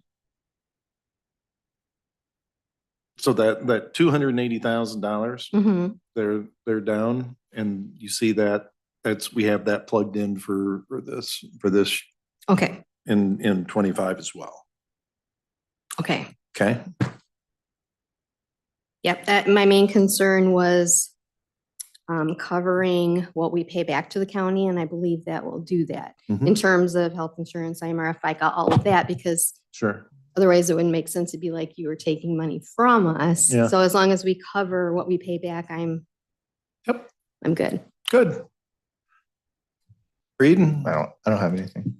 Jeremy? The only thing I have, Kathy, is when we went through the budget, so for food permit fees, I know it kind of like fluctuates here back and forth. Do we see a bump in expected Yes. permits coming through for this?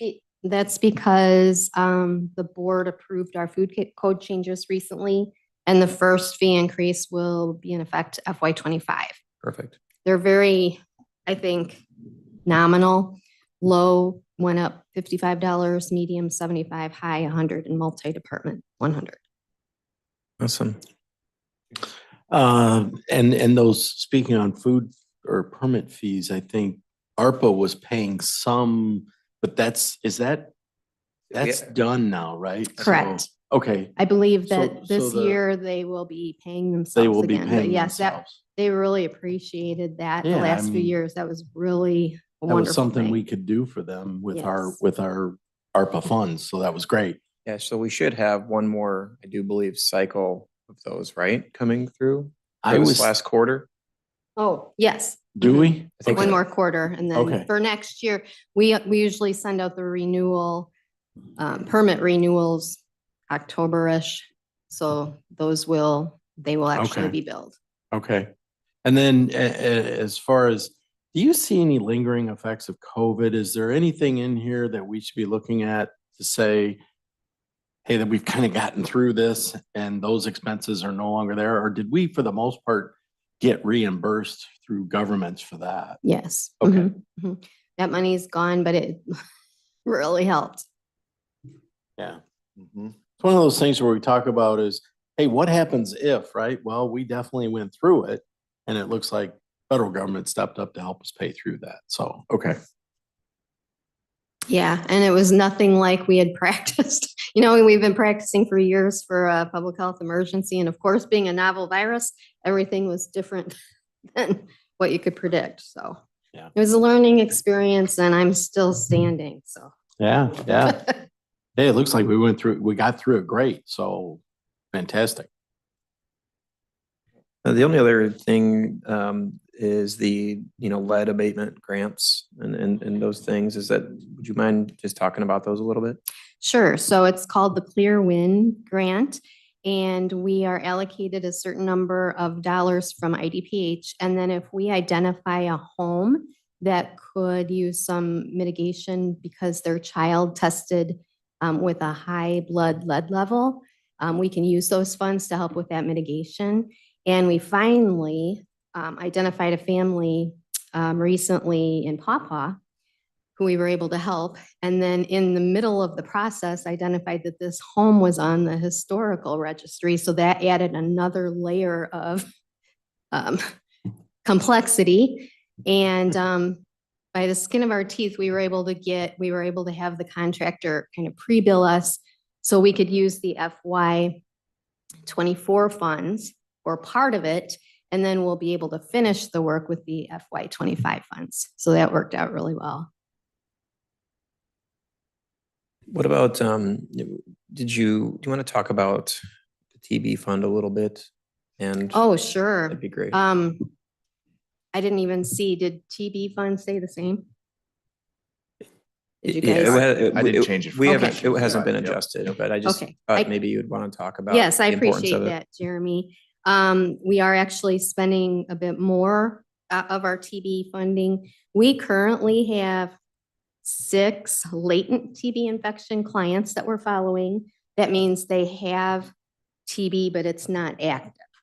But we do have to provide case management for those individuals, and we do monthly check-ins. Then we have a very interesting case. It's an extra pulmonary TB case. So it's not in the lungs, but it's elsewhere in the body. And this person, of course, was drug resistant to the first line of treatment. So we got the next regimen started. It's very high potential for side effects from the treatment. So we've been doing extensive case management. We also have to do directly observed therapy where we actually observe the meds being taken. So that's been pretty time intensive. And so we are spending some more TB dollars than we have in the past. Is this part of I've read a number of articles on a strain of tuberculosis that is totally resistant to the traditional, and this is part of that? Yes. Wow. Scary. Yeah. Yeah. Yeah. And just as a point of interest, I checked into the 6 current LTBI residents. 2 were foreign born. 1 got it from visiting a congregate care setting. 1 was travel related and 1 was a healthcare worker. So across the board. Wow. That's interesting. Anything else? Anything else? No, I just wanted to make sure we highlighted a couple Yeah, I of things. appreciate that. I probably would have not even brought up the TB thing. Yeah, but and you're one of the department heads, Kathy, that I really can't, my mantra that I've had going through is making sure that you're utilizing your proprietary funds as much as you possible. You're practically all grant funded anyway, so it's kind of redundant to say that. Of course you are. But you know, that, and we do appreciate the fact that you know, for an important function that's required to have, the county has, you know, you've made it so that there's minimal cost to the county taxpayer, and we appreciate that. And we appreciate your continual use of getting federal grants and whenever possible. Thank you. I So, appreciate that. Yep. Anyway, anything else for Kathy? Thank you. I appreciate you being able to come over early at a drop of a hat. Done Thank before you. my actual time. Can't complain about that. All right. Thank you so much All for right, coming over. thank you. So we have contacted the next group to try to get them in early. But we're gonna have to take another little bit of a break until we can Okay. figure that out. All right. Very good. We'll stand adjourned until the next group gets in.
Mr. Bivens.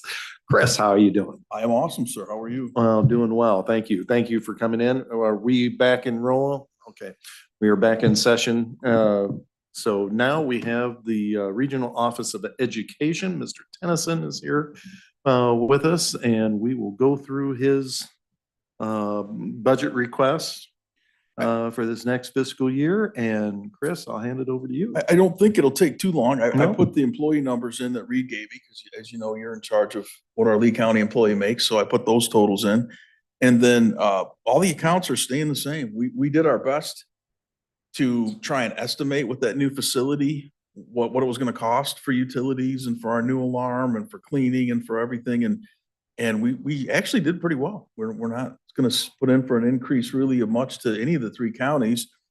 The only thing we did increase was our supply line. And that was only because as we went through the year, we found out when we're buying supplies for a facility that's 3 times bigger than our old one, like paper towels and toilet paper and those things, we're going through it quicker and we're having more trainings there, more people in, and that's the only thing we've noticed. So we did put in a request for an extra 1,000 in our supply line, but other than that, everything's staying the same. We don't see a need to request anything more. So the one thing that I don't know if you saw what we've got, does he have the what we got up here, Chris? Yeah. You got your run rate on your salary line item, 44,780, a little bit over budget. We're only talking, To be fair, that's all due to FY24 having an extra pay period. Oh, is that what that Then- is? That's then- that 'cause artifact? This is the 1 year that's gonna have 27 pay periods in it.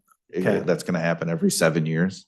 So All right. that's the only. It just reason shows, for that. it just popped up and So yeah, everything above field services, those were all line items I just guesstimated based on what Reed gave me.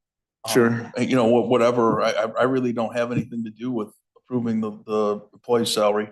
That all comes from all of you. So I guess those lines will end up being what they are. Okay. But we were so grateful for your increase in rent last year. We're trying to keep things same this year. The good news is our rent won't go up for 10 years because we have that lease signed in, so we're good there. And one thing we were worried about, we thought cleaning, believe it or not, it's expensive to have someone come in and clean a big office every night. So this year, to keep costs down, we contracted with a place to come in 2 nights a week, Tuesdays and Thursdays, and we were worried that wouldn't be enough, but it's been good. Our employees are doing a great job. Like if we have a big workshop on a Wednesday, we all take the trash out at the end of the day and kind of straighten up, and we've been able to make that work. So right now, we don't really need to see an increase in requests. And I don't have any requests, I think, major ones coming in the next 5 years. We will continue to do a good job. Josh did a great job with our ESSER grant from the federal government to upgrade our technology at our school and some of our technology at our office. So we'll continue to look for state and federal money to try and get those big projects done when we can. But I don't, in the next 5 years, don't see asking for any major items. So we'll try and do our best to keep the budget around the same when we can. And like you say, Chris, your areas, you don't have any proprietary funds that you haven't been here for the whole day, but every single department head I've asked, if you got proprietary funds, please use those first and that, but you don't have that. So anyway, any questions for Chris? Hey, Chris, I guess I have a question for you. Has there been any discussion with any of the other counties that service this, where we would start a changeover of how this works, where you'd come in and ask for a budget value, we'd give it to you in a whole, and then you become your own facility, so to speak, or your own, and this is more pushing towards maybe benefits in the IMRF scheme, because I'm starting to hear of issues where technically the way IMRF is set up, we're not supposed to be supporting an outside employee through that. So I can tell you, IMRF has begun the process of auditing all the ROEs across the state. Yeah. The multi-county ones. They're like DeKalb County is their own ROE, and they were fine with the setup that it was a DeKalb County employee working for the DeKalb County ROE. Some of our offices have gone to audit and have lost that debate. And LaSalle Marshall Putnam had to work with the counties, and all their employees had to become ROE employees.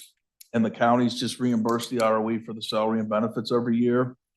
However, Boone Winnebago was able to show in their audit that they truly are county employees. They do things like not all ROEs take a vest. I don't know why they don't, why they're not as interested in the county and working with the counties. So they don't not all regional superintendents are a true department head like Josh and I are. Like we are at all department head meetings. We attend 3 county committee meetings a month. We attend 3 county board meetings a month. We appreciate that we're considered a county department head and report to all 3 county boards. Boone Winnebago does the same thing, and they just won the audit. And, Okay. and IMRF said that they were fine with staying county employees because the regional soup and assistant regional soup were truly county department heads. Will we win that discussion? When it comes to us, we may not win that, and I'm fine with it. The one downside is it's going to cause is if that happens and we're ready to move forward with that, we'll get it done. I don't think it's going to affect my Lee County employee or Ogle County employee because our office does now offer health insurance. We're up to 56 full-time people. So we had to get that done. So we worked hard this year to get that done. And as of July 1st, we offer health insurance to our employees, which would have been a sticking point in the past because our county employees have health insurance available to them. That's no longer an issue. And I don't think it will affect our Ogle County and Lee County employee. I do think it will cause my 2 Whiteside County employees to retire if that happens.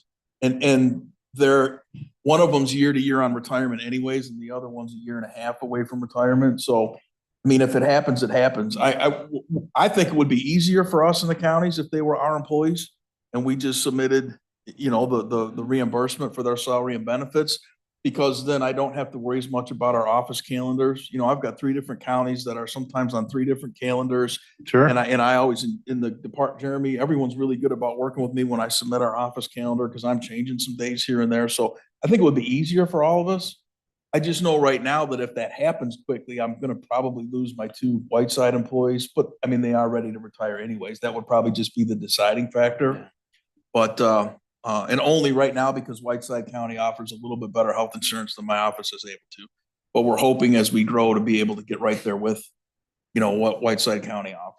Yeah, because I know in the past you had said you had that issue with the different employees getting different benefits. 2 of those in the Whiteside versus your one here versus your one in Ogle. And if IMRF then comes down on us again, or in that, if we moved it all to, hey, a reimbursement where we said, hey, we've got whatever that value is, and we're going to send it off to Chris in the ROE, and then they become their own employees, and then they fund that, or in essence, we're funding it. We're just giving it to you in a lump sum. So yeah, if that works, that'd be. I think IMRF is going to make that decision for us when we have our I audit. think so too. Whether we win that or not. And to tell you the truth, when my Whiteside County employees retire in the next year or 2, I was ready to have that conversation with all 3 county boards anyways, because I think it would be easier. Okay. It would certainly work better for us if the counties are willing to do that. We'll handle that and work out the reimbursement direct for the employee salary and benefits. And then we're kind of more free to run our own calendars and do our own things at our office. Yep. I think it's a good way to do it. I don't want to put a extra burden onto your office or any of your people. I know if IMRF comes down on us like that, they've basically made the decision for us. And we understand it's their decision. Boone Winnebago was the first one that won that. Yeah. And wow. And I asked Scott, the superintendent, how he did that. And he basically has everything that I have. I have all the committee meeting agendas where I'm on the agenda and I'm reporting for the ROE. And when we have department head meetings and doing those things, that I'm present and involved in everything. So I don't know if we'd win it or not. And I do think if it doesn't happen in the next year or 2, it may be a moot point because I think Whiteside counties may be ready to retire, and then I would want to have that decision at that point with all 3 counties. Okay. Mm-hmm. Okay, very good. Any other questions for Chris? Tim. Your contractual services, is that all maintenance? That is everything that we have a contract to pay monthly. So that's our utilities. That's NICOR, that's ComEd, that's our alarm company, that's our contract with our maintenance person that comes in and cleans the office. How much of that is for the maintenance? Yeah. I believe that Lee County's around $8,000, I think, goes towards our cleaning of our building, but I could get you those exact figures. So it's more than the $8,000 then total you're paying. Only like $8,000 of that $14,000 goes to the cleaning of the facility. That's Lee County's share of our gas bill, our electric bill, our alarm bill for our alarm system, our water, that we have to pay for from the city of Sterling, all of our utility, anything that we pay a yearly contract. Custodial, was that just like janitor services or is that, okay? Yeah, we got estimates from 3 different companies, and I think Josh was Service Master. That was I don't know if this is cost-effective. even doable, but I know Sauk has it, was it called the Impact Program with kids do volunteer Mhm. work? Yep. And because I got some grandkids doing that. And also like the sheriffs and inmates used to do, those types of things. Just a couple ideas that might save you some money, if they're doable. I don't even know if they are doable. I have reached out to SOC about some help with filing and some other things that we have at the office. We'd love to get some interns for Yeah. that. And we did have one from a different organization last year that really helped us a lot, with paperwork. I haven't asked them though about janitorial services. I could do that. Just a thought. Yeah. I don't think we have anything else for you, Chris. Thanks for coming in. Appreciate it and appreciate for what you do for us.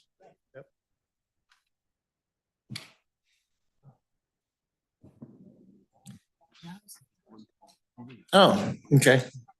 They would support. All right.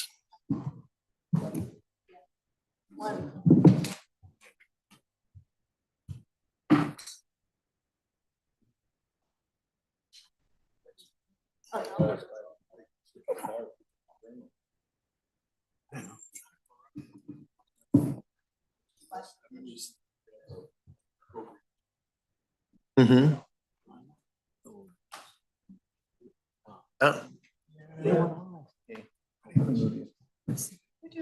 Sorry. Okay. Hi, how are you?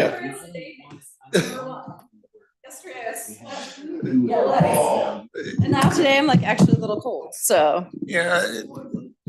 Northern Illinois weather, if you want to change in the weather, just wait a bit. Yeah, right, right. Yeah. absolutely, absolutely.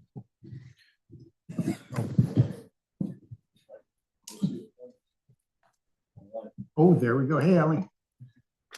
All right. Actually, Allie, are you on? She's Yeah, muted. she's listening. She's been listening in all morning. So anyway, well, thank you, Carla, for coming in. And I haven't met Mike. Haven't had the pleasure. Oh, pardon me? Mike Delaney. Mike Delaney. Nice to meet you, Mike. Jim Sheehan, Finance Chair. Thanks for coming in. And, we have your budget requests in front of us. So I guess I'll just turn it over for you guys and talk about what you have for us today. Absolutely. So, we haven't done one of these in person in a couple of years. So That's I'm right. not sure exactly where you want us to start, but I'm happy to go any direction that you would like me to go. When I come to the board meetings, I always like to talk about our impact and the reach that we're having in the county. So I may start there, Sure. if that's okay, just kind of get that out of the way. I ran our most recent numbers from last year. Last year in Lee County, we had 251 programs that reached over 7,000 Lee County residents. So if you're doing the math, that's approximately 23% of all of Lee County. And that is pretty commendable. I think in our unit, we've had a lot of outreach going on in the county, a lot of great programs, but our strength really is in our youth programming, in that positive youth development. I was blown away by this number. So what I did is I took the US Census number of youth in the county, and then I mathed it out and divided it out. We had over 2,000 4-H experiences in Lee County last year. So that's 36% of the youth in Lee County are getting extension services. Now, when you add in our SNAP Ed programming on top of that, we do a lot of programming in the schools. All of our we have many, many schools that are free and reduced lunch, so we can go in there and provide nutrition education. That's 47% of Lee County youth get extension programming last year. We have lots and lots of volunteers in 4-H. We have 34 club volunteers, 95 fair volunteers. Our fair was that last week already? Yeah, last week. Seems like forever ago. We have 18 master gardeners in the county. Those master gardeners provide approximately 1,400 hours of service in the county every year.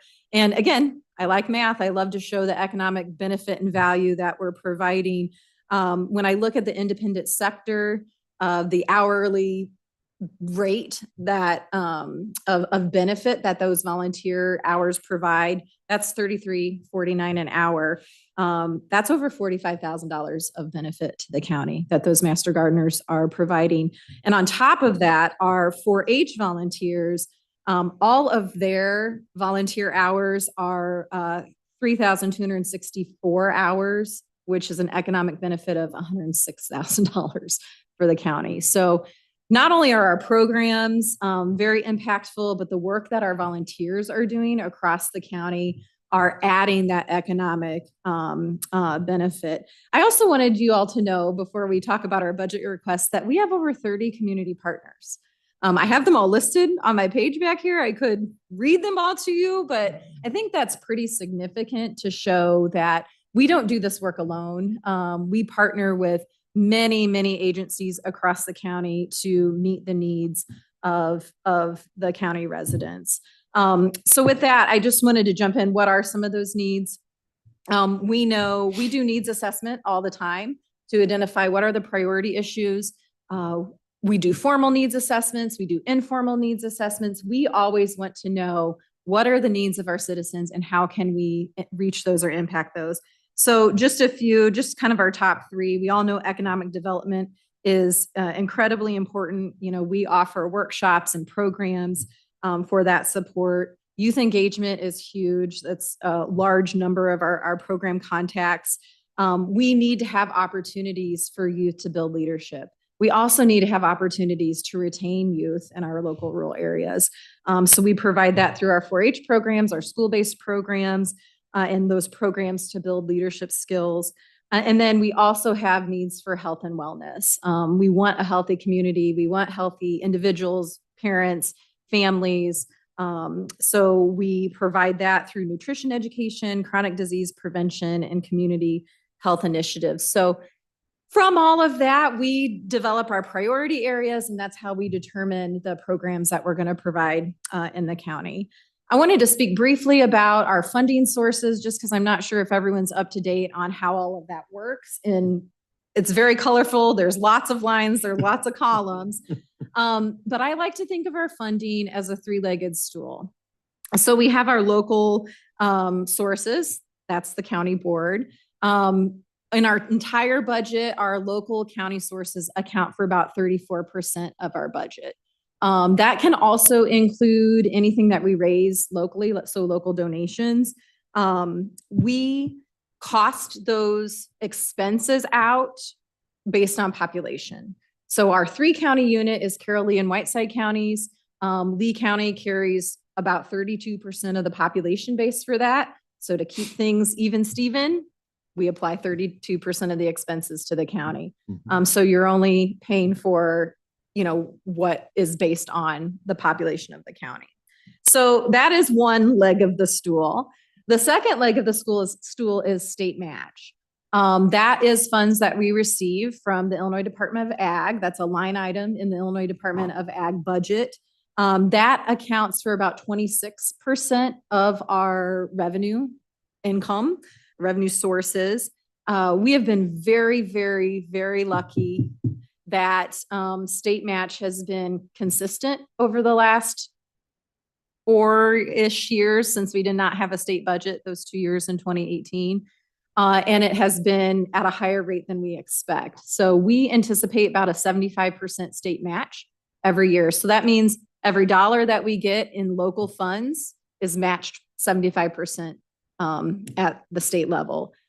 So we think that's a pretty good return, right? So we're not complaining. We're not complaining about that, but we all know that state funds can be very fickle. Sometimes we hold our breath with elections, state elections, because we don't know if incoming if incoming, administrations are going to be as supportive. We did go those 2 years without a state budget. The only way we weathered those storms without a lapse in service is because we had cash reserve. We're not in that same position any longer, which is fine. But if local funding is reduced, then our state match is also reduced. So that impacts our overall budget stool, if you will, and makes it a little bit more wobbly. Finally, our third leg of the stool is our federal or campus dollars. That's about 37% of our local budget. This is money from campus and through the Smith-Lever Act, which is the federal source through the USDA. So that's kind of how our funding structure works. And you can see on the sheet, those kind of identified as local matchable revenue sources, the estimated state match. Our estimated non-matchable 4-H premium, that's an in and out. So that money comes in from essentially from campus, but it is allocated for each county, but then it's expensed right back out. That's for judges and fees and things like that. So it's important to me to share with you the total picture of our whole unit so you can see how we're operating and where all of our funding sources come in, and you can kind of identify those different things. So any questions about those funding sources? Well, the only question I had, I needed you to re-explain, and you did that in regards to how that state match worked, as far as, how you leverage the money that the county gives and how that's leveraged out and fits into the total budget, your total budget. And, just to be transparent, so last year, our levy was decreased by the 10,000. That was actually a $17,500 hit to the overall budget because that state match isn't in there. We have been, again, extremely lucky. We project a 75% state match. That's kind of the safe number. At the end of the fiscal year, we can actually look back and see what it actually was. And it's been hovering like right around 82%. So we get a little bit extra, but it's not guaranteed, and it can also go the other way. Sure. So it makes it a little challenging to do some projections. I can tell you that based on current levels of funding, we're in a good place. We are very good stewards of, sometimes I think we're too good at stewards, if I'm being honest, of funding. And, we are sitting at a good spot. We don't anticipate any reduction of service. However, if things keep, declining, if income sources keep declining, then there could be a disruption of services, but we're not anticipating that as well. I also wanted to mention too, some of we went down to the state for a House bill earlier in the year. We were not successful in that, but we're going to try again. It was kind of, some outstanding factors, but there was an economic investment study that was done to kind of look at the economic benefit of investing in extension. And the study found that for every dollar that is spent in extension, $10 is the estimated economic benefit is generated. So that's an increase in productivity, whether it's agriculture, in improved public health outcomes, or enhanced educational opportunities. So I was really pleasantly surprised to see that. In my almost 10 years in extension, I had never seen it quantified like that, but it really just resounds to the fact, or speaks to the fact, that we are a very good investment. We do have a return on investment. I also wanted to mention, so, for the levy amount, we have 11 staff that work either all of their time or a portion of their time in Lee County. So again, we get very good at doing what we can with what we have. So I think that's kind of important to mention as well. So that is our revenues. Our expenses, you can see they're kind of all the expenses that you would expect. The majority of our expenses is in people. If we don't have people, we don't have programs. If we don't have programs, we're not serving the community. We don't sit in our offices. We are out in the field, making a difference and addressing all of the issues or many of the issues that are up and coming in the county. So our non-personnel expenses, that's about 19% of our total budget. Your traditional supplies and printing, mileage, our general services, our rent. I will mention this real quick. So out of the 3 counties, Lee County is the only county that we have to pay rent out of our general trust, our general operating expenses. We are able to apply federal dollars to Whiteside and Carroll County. That has been a recent change because there's been a reduction in those federal dollars. So we used to be able to apply all 3 counties' rent, as well as some mileage and some of our general services funds to that federal Smith Lever allocation, which you can see in the orange column is $50,000. This is now the second year that has been reduced to $100,000 or from $100,000. So that's just an added expense that comes out of our general trust, and that's also an expense we don't have control over. Sure. I just wanted to mention too. So the separation pool charge, this is a monetary charge, mandatory charge from campus.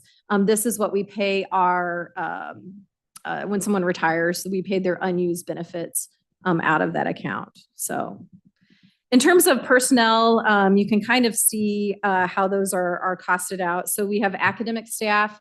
The thing with academic staff, those are our educators. The benefit there is 70% of their salary is paid for out of our local operating fund. 30% is paid out of campus.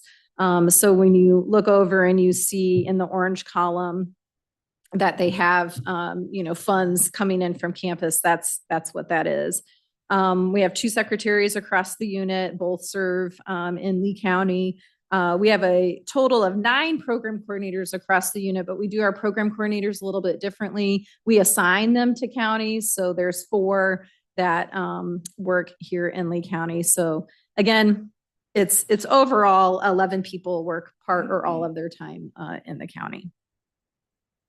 So questions about that? Questions for Carla?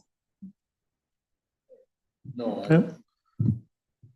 Great presentation. Well, I wasn't sure, I much rather talk about all the amazing things that we do. This is a little bit out of my wheelhouse, but I want to assure this group that we will continue to protect all of our funding.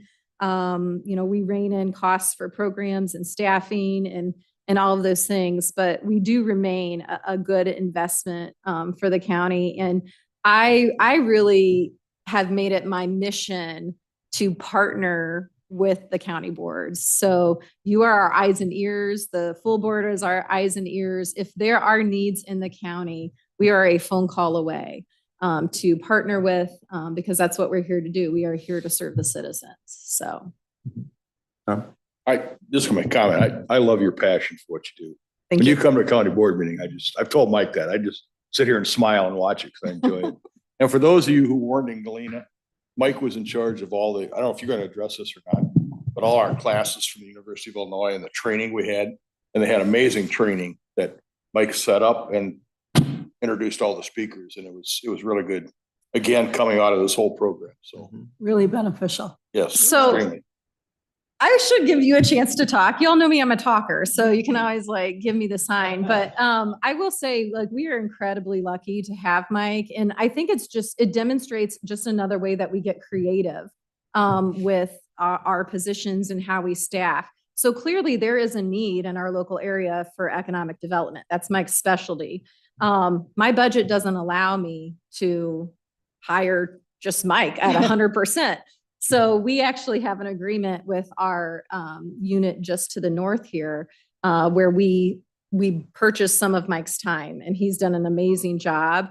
If I had an unlimited pot of money, Mike already knows this, I would instantly be in for another community economic development educator. But our numbers just aren't working for that at the moment. But I'll let you talk. We're both talkers, so. That's right. Be careful what you wish for. Actually, I love Carla's presentation, and the only thing I'd add is that one of the best ways to help us do our jobs were the conversations that we had in Galena. I mean, it was great that, and I'm glad to hear that you enjoyed the educational presentations. I thought the blight reduction one was just off the charts interesting from the four presentations, but love to hear feedback on that. But we had the time, and one of the great parts about the conference was to have the time to just, in casual conversational circles, talk about what we can do, what the needs are, and have that information flow in. And I've had conversations with Jeremy as well. I had leaving the conference the other day, came here to be involved with the Sister Cities group that evening. And that turned out to, I don't know if you heard about their travel snafus. Yeah. About half the group got caught up in the crowd strike. The crowd strike Oh, I didn't even think of malfunction. that. And we're supposed to show up on Friday and didn't show up until Tuesday afternoon after having spent 3 days in the airports. But they were all in good spirits and we had a wonderful time. And I ended up functioning as a interpreter for part of it. And part of it, I was just having conversations with interesting folks from Eastern Germany and from here in the Dixon area. So anyway, all kinds of interesting ways that we can be of service. And we are creative and flexible as we do that, because youth development is economic development, community development is economic development. It all relates, it all ties together. And I won't say it's a seamless garment, but it fits together nicely if you do it right. So we're a resource. Love to chat with anybody who has the time and the inclination. We're a phone call away. Yep. And that's it. And I owe you an email. Well, yes, I did want to follow up on that. As I said, I just put that out there. You know, if you'd like to get on the list. Yeah, I'm all Let me know. on board. I just haven't. Mike was involved with all the, I'm gonna say wireless in the county. The They worked with broadband. us, and Broadband. Ally did an amazing job. Mike told me and what's going on. I mean, so that's another aspect of what goes on. Oh, yeah. Watching Jeremy and Ally run that broadband breakthrough cohort session and lay the foundation was very impressive. I put together the team in short order, and it was one of the most energetic and engaged teams, certainly of this cohort, if not for all the programs that we've been involved with over the last 2.5 years. Yeah. Well, very good. Good. Well, thank you for your presentation. So last year, you know, as you know, we had, and we were under some pretty tight budget constraints. We're under the kind of in the same arena. We have, now I just want to make clear on your request. Your request is for 100,000. for the 100,000. Yeah. Okay. Because on your sheet here, you still had 90. I know. I went back and forth about that. I left it in just so there could be some wiggle room. I believe in being transparent. Sure. I will tell the group our projection sheet show that we can get by through like FY26, 27, and still have, and still be okay. You know, there's factors that play into that, but all things operating as they are now, you know, we have that, but you know, we will need that restoration if at all possible at some point in time. Sure. So. Well, I just want to let you know that the finance chairman here is a 10-year 4-H member and very much aware of the benefits of the extension brings to a community. And, you know, one of the things I had a conversation with Jeremy and Reed yesterday was wife and I just went to had a quick weekend trip to Frankenmuth, Michigan. And the fascinating thing, besides the beauty of the community but a community that of only 5,000 people was attracting 3 million residents a year. And you look at the infrastructure that's in place and the economic development that's required, even though you know maybe you can say, well, this one family did a lot of this, but it was leveraging it was amazing to watch a community leverage what they had. Yep. And that's something that I think we can improve on in Lee County and in our area. I look at our river as an underutilized asset that should be developed. And I think the more we have people talking about those things, the eventually we can get some things moving Yeah. and working in that direction. And leveraging is huge. We've entered into that with our Sauk Valley partnership in terms of we're providing horticulture programming out there, and they couldn't fill a position. We had a person, right? So let's make this work for both of us. I am open to any sort of idea around that to get our community what we need. So please, always keep us in mind. Sure. The highlight of my week this week is I get to judge state fair projects on Friday and Saturday this week. And Friday we'll have about 50 Lee County 4-Hers down in Springfield competing at the state level. And it just is so unreal to watch. And I have a personal connection to it too, because my 14-year-old is a 4-Her. He has not really kind of found his way in the world yet, but 4-H seems to be it. And he was a kid that couldn't carry on a conversation with an adult, couldn't look in someone in the eye. And last year at the state fair, I saw something from him I thought I would never see. His judge was walking towards him and he did this. Yep. And I about melted. 4-H did that for my child through the judging process, giving him the confidence to speak to an adult. He pursues things that he's interested in, develops that mastery, and you don't get that experience anywhere else. So thank you for being an alum, and we'd love to have you down at the state fair sometime to see all our youth at work. Sure. Yeah. Sure.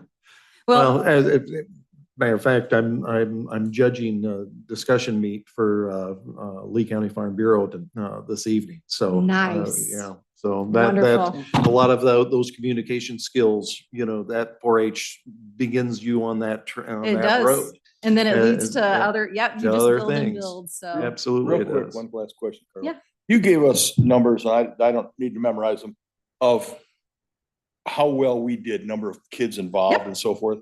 How do we compare to the other two counties? that is really a great question. Obviously, Whiteside County is always going to have more They have more because, population, well, so, yeah. and actually I will say it's two different pots of numbers. So overall programming, Whiteside County, they have about double what we have in terms of, adults attending. Okay. Their youth numbers are lower than ours. So we are doing something very, very good in this county in terms of attracting youth to 4-H experiences and getting them to stay in 4-H. I will tell you, just looking at this and not having Whiteside and Carroll memorized off the top of my head, we have 310 youth in traditional 4-H clubs.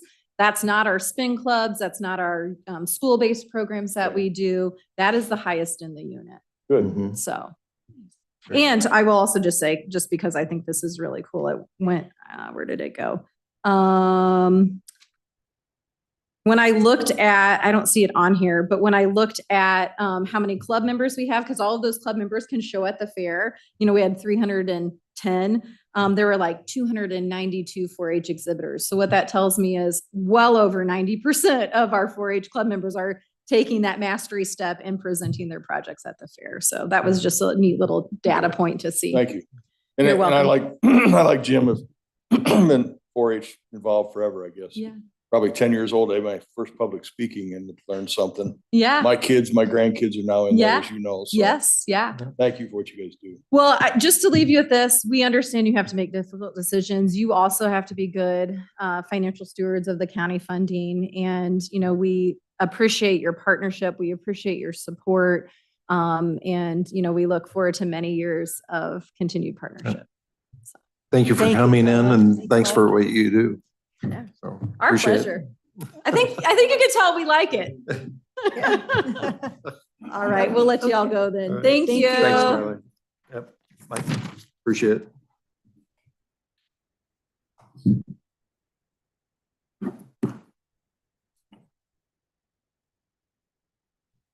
Okay. So we have, come on up, Mr. Gorman. Morning. Good morning. Well, first, when you were talking to Becky, I didn't think, normally your budget doesn't change much year over year, and he doesn't need to come in, and well, then oops, we got a little bit of change. So I thought, well, probably be better have you in, and you can talk to the committee and put names and faces and all that. Yeah. Anyway, thanks for coming in. Appreciate it. I'm Jim Gorman. I'm the Veterans Assistant Commission Superintendent, going on 10 years now. Really the only, what I was talking to Becky about is the Illinois Associations of Veterans Assistant Commissions have come out with a new program.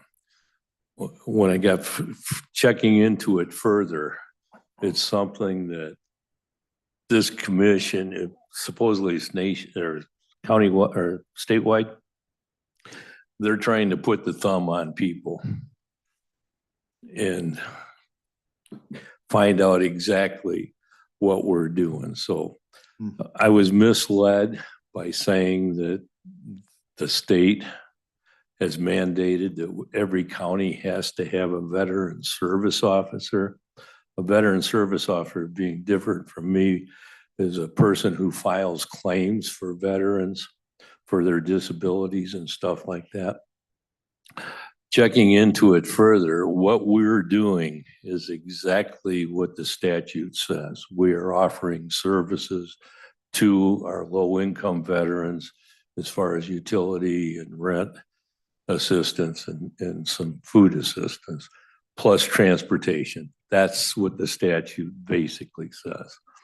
The only thing that has kind of changed, and you probably know better than I do, Tim, I don't know if you were on in office at the time that this was going on, but the state has actually mandated that we're at a 0.02 levy for the total EAV of the county, which I'm pretty sure we are. I know past committees have said that. So in other words, when the tax bills go out, that the levy, that the homeowners are paying 0.02%.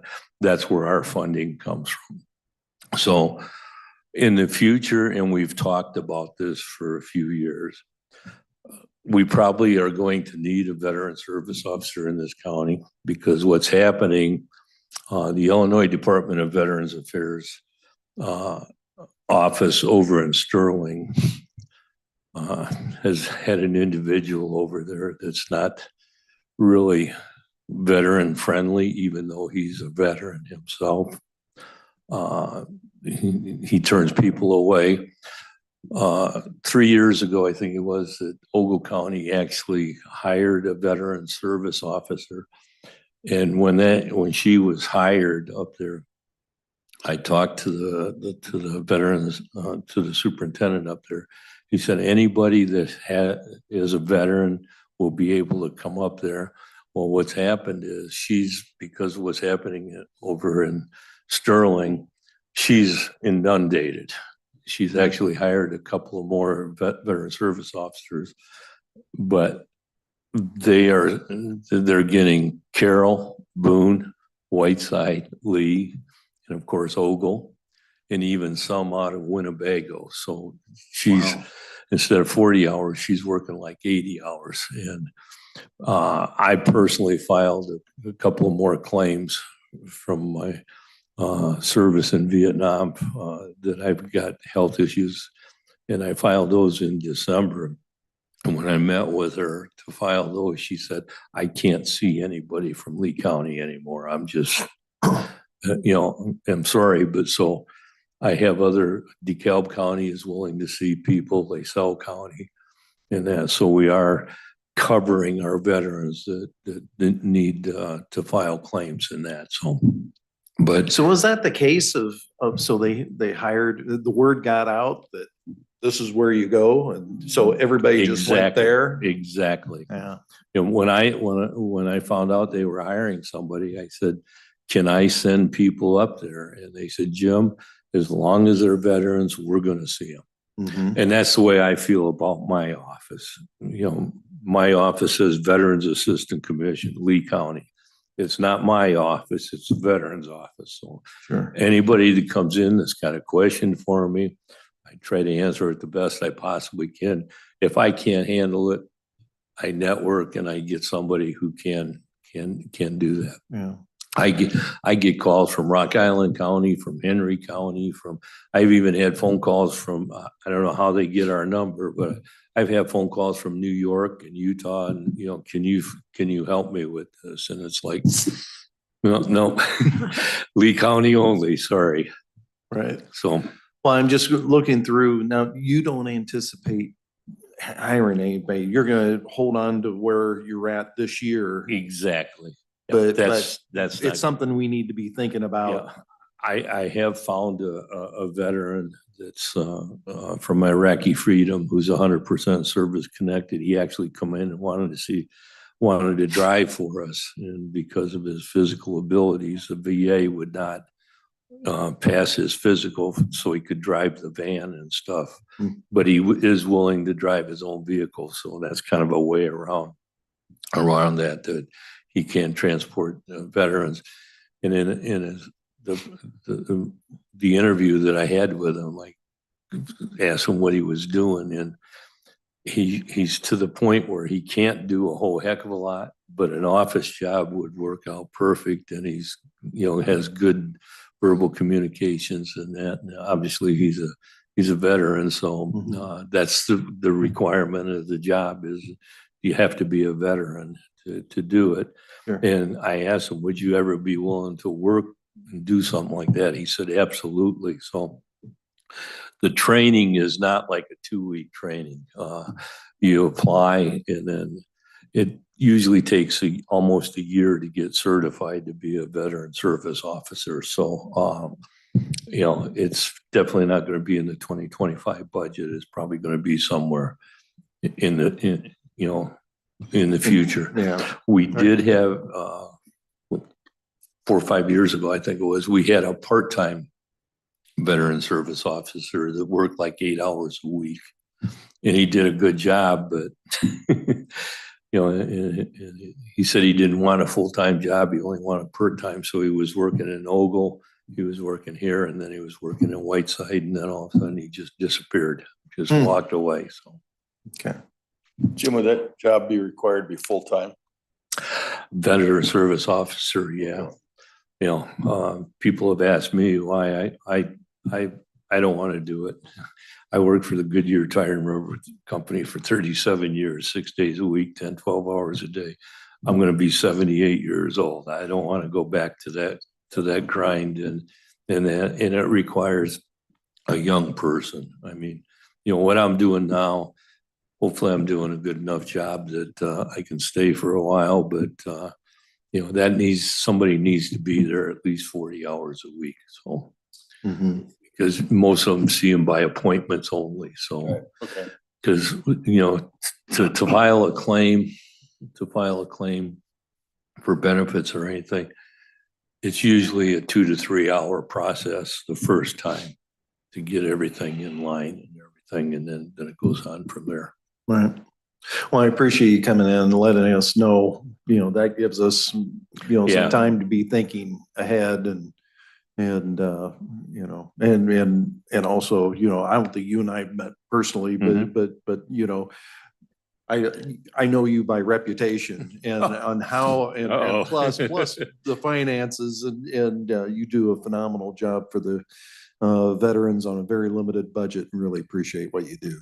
So I appreciate the job, and I appreciate what Lee County, and I've told everybody this, Lee County is probably the most veteran-friendly county in the northern part of the state. I don't know about anybody else, but in that. So, and I'm meeting Wednesday with Congressman LaHood's military veteran coordinator. He's gonna be here. First time I'm gonna meet him, so. So, Great. you know, Any questions for Jim? Jeremy, Reed? What, Paul? how about one off the record, Yep. totally off the record? Can you help me get a DD 214 if it's never filed in the county? I'll come see it. Thank you. Yep, come in and see me and we'll file it. I'm just gonna tell you right up front. It's not gonna be tomorrow or next week. Because of COVID, you know, we still got that hanging over. Oh, no, our that's head. fine. I still carry an old ID card, but Yeah. I just would Yep. like to get updated and get that found. All right, Yep. thank you. Yep. That's one of the biggest things that I have to do is, you know, everybody needs it yesterday, but, you know, but, you know, and that's what I tell everybody, you know, didn't you file it with the county when you were discharged? Nope, don't remember that. Well, you were told to do that. I've never And been it- discharged, let alone that, so. And that's most of it, you know, no, they just told me to leave, so. In that, but yes, I can do that. Yep. All right, no other questions. That's all we have for you, Jim. Thanks Okay, again for your thank you. service. Appreciate your job Yep. too. Thank you. All right, so that concludes day one of our budget. And so we'll reconvene on Thursday and we'll go through the rest of the departments. So anybody else have anything good for the cause? Jeremy, Reed, anything need to cover today before I let these guys go? No, sir. I appreciate you guys all being here. Paul? No. All right. I'll take a motion to adjourn. Moved by Naylor, seconded by Bivens. Oh, what's that? I said this Thursday, day after tomorrow. Yeah, right. Yeah. But you better be here the next day. Yes. Yeah. 9 a.m. Thursday morning. So anyway, all right. All those in favor signify by saying aye. Aye. We stand adjourned. We'll see you Thursday morning.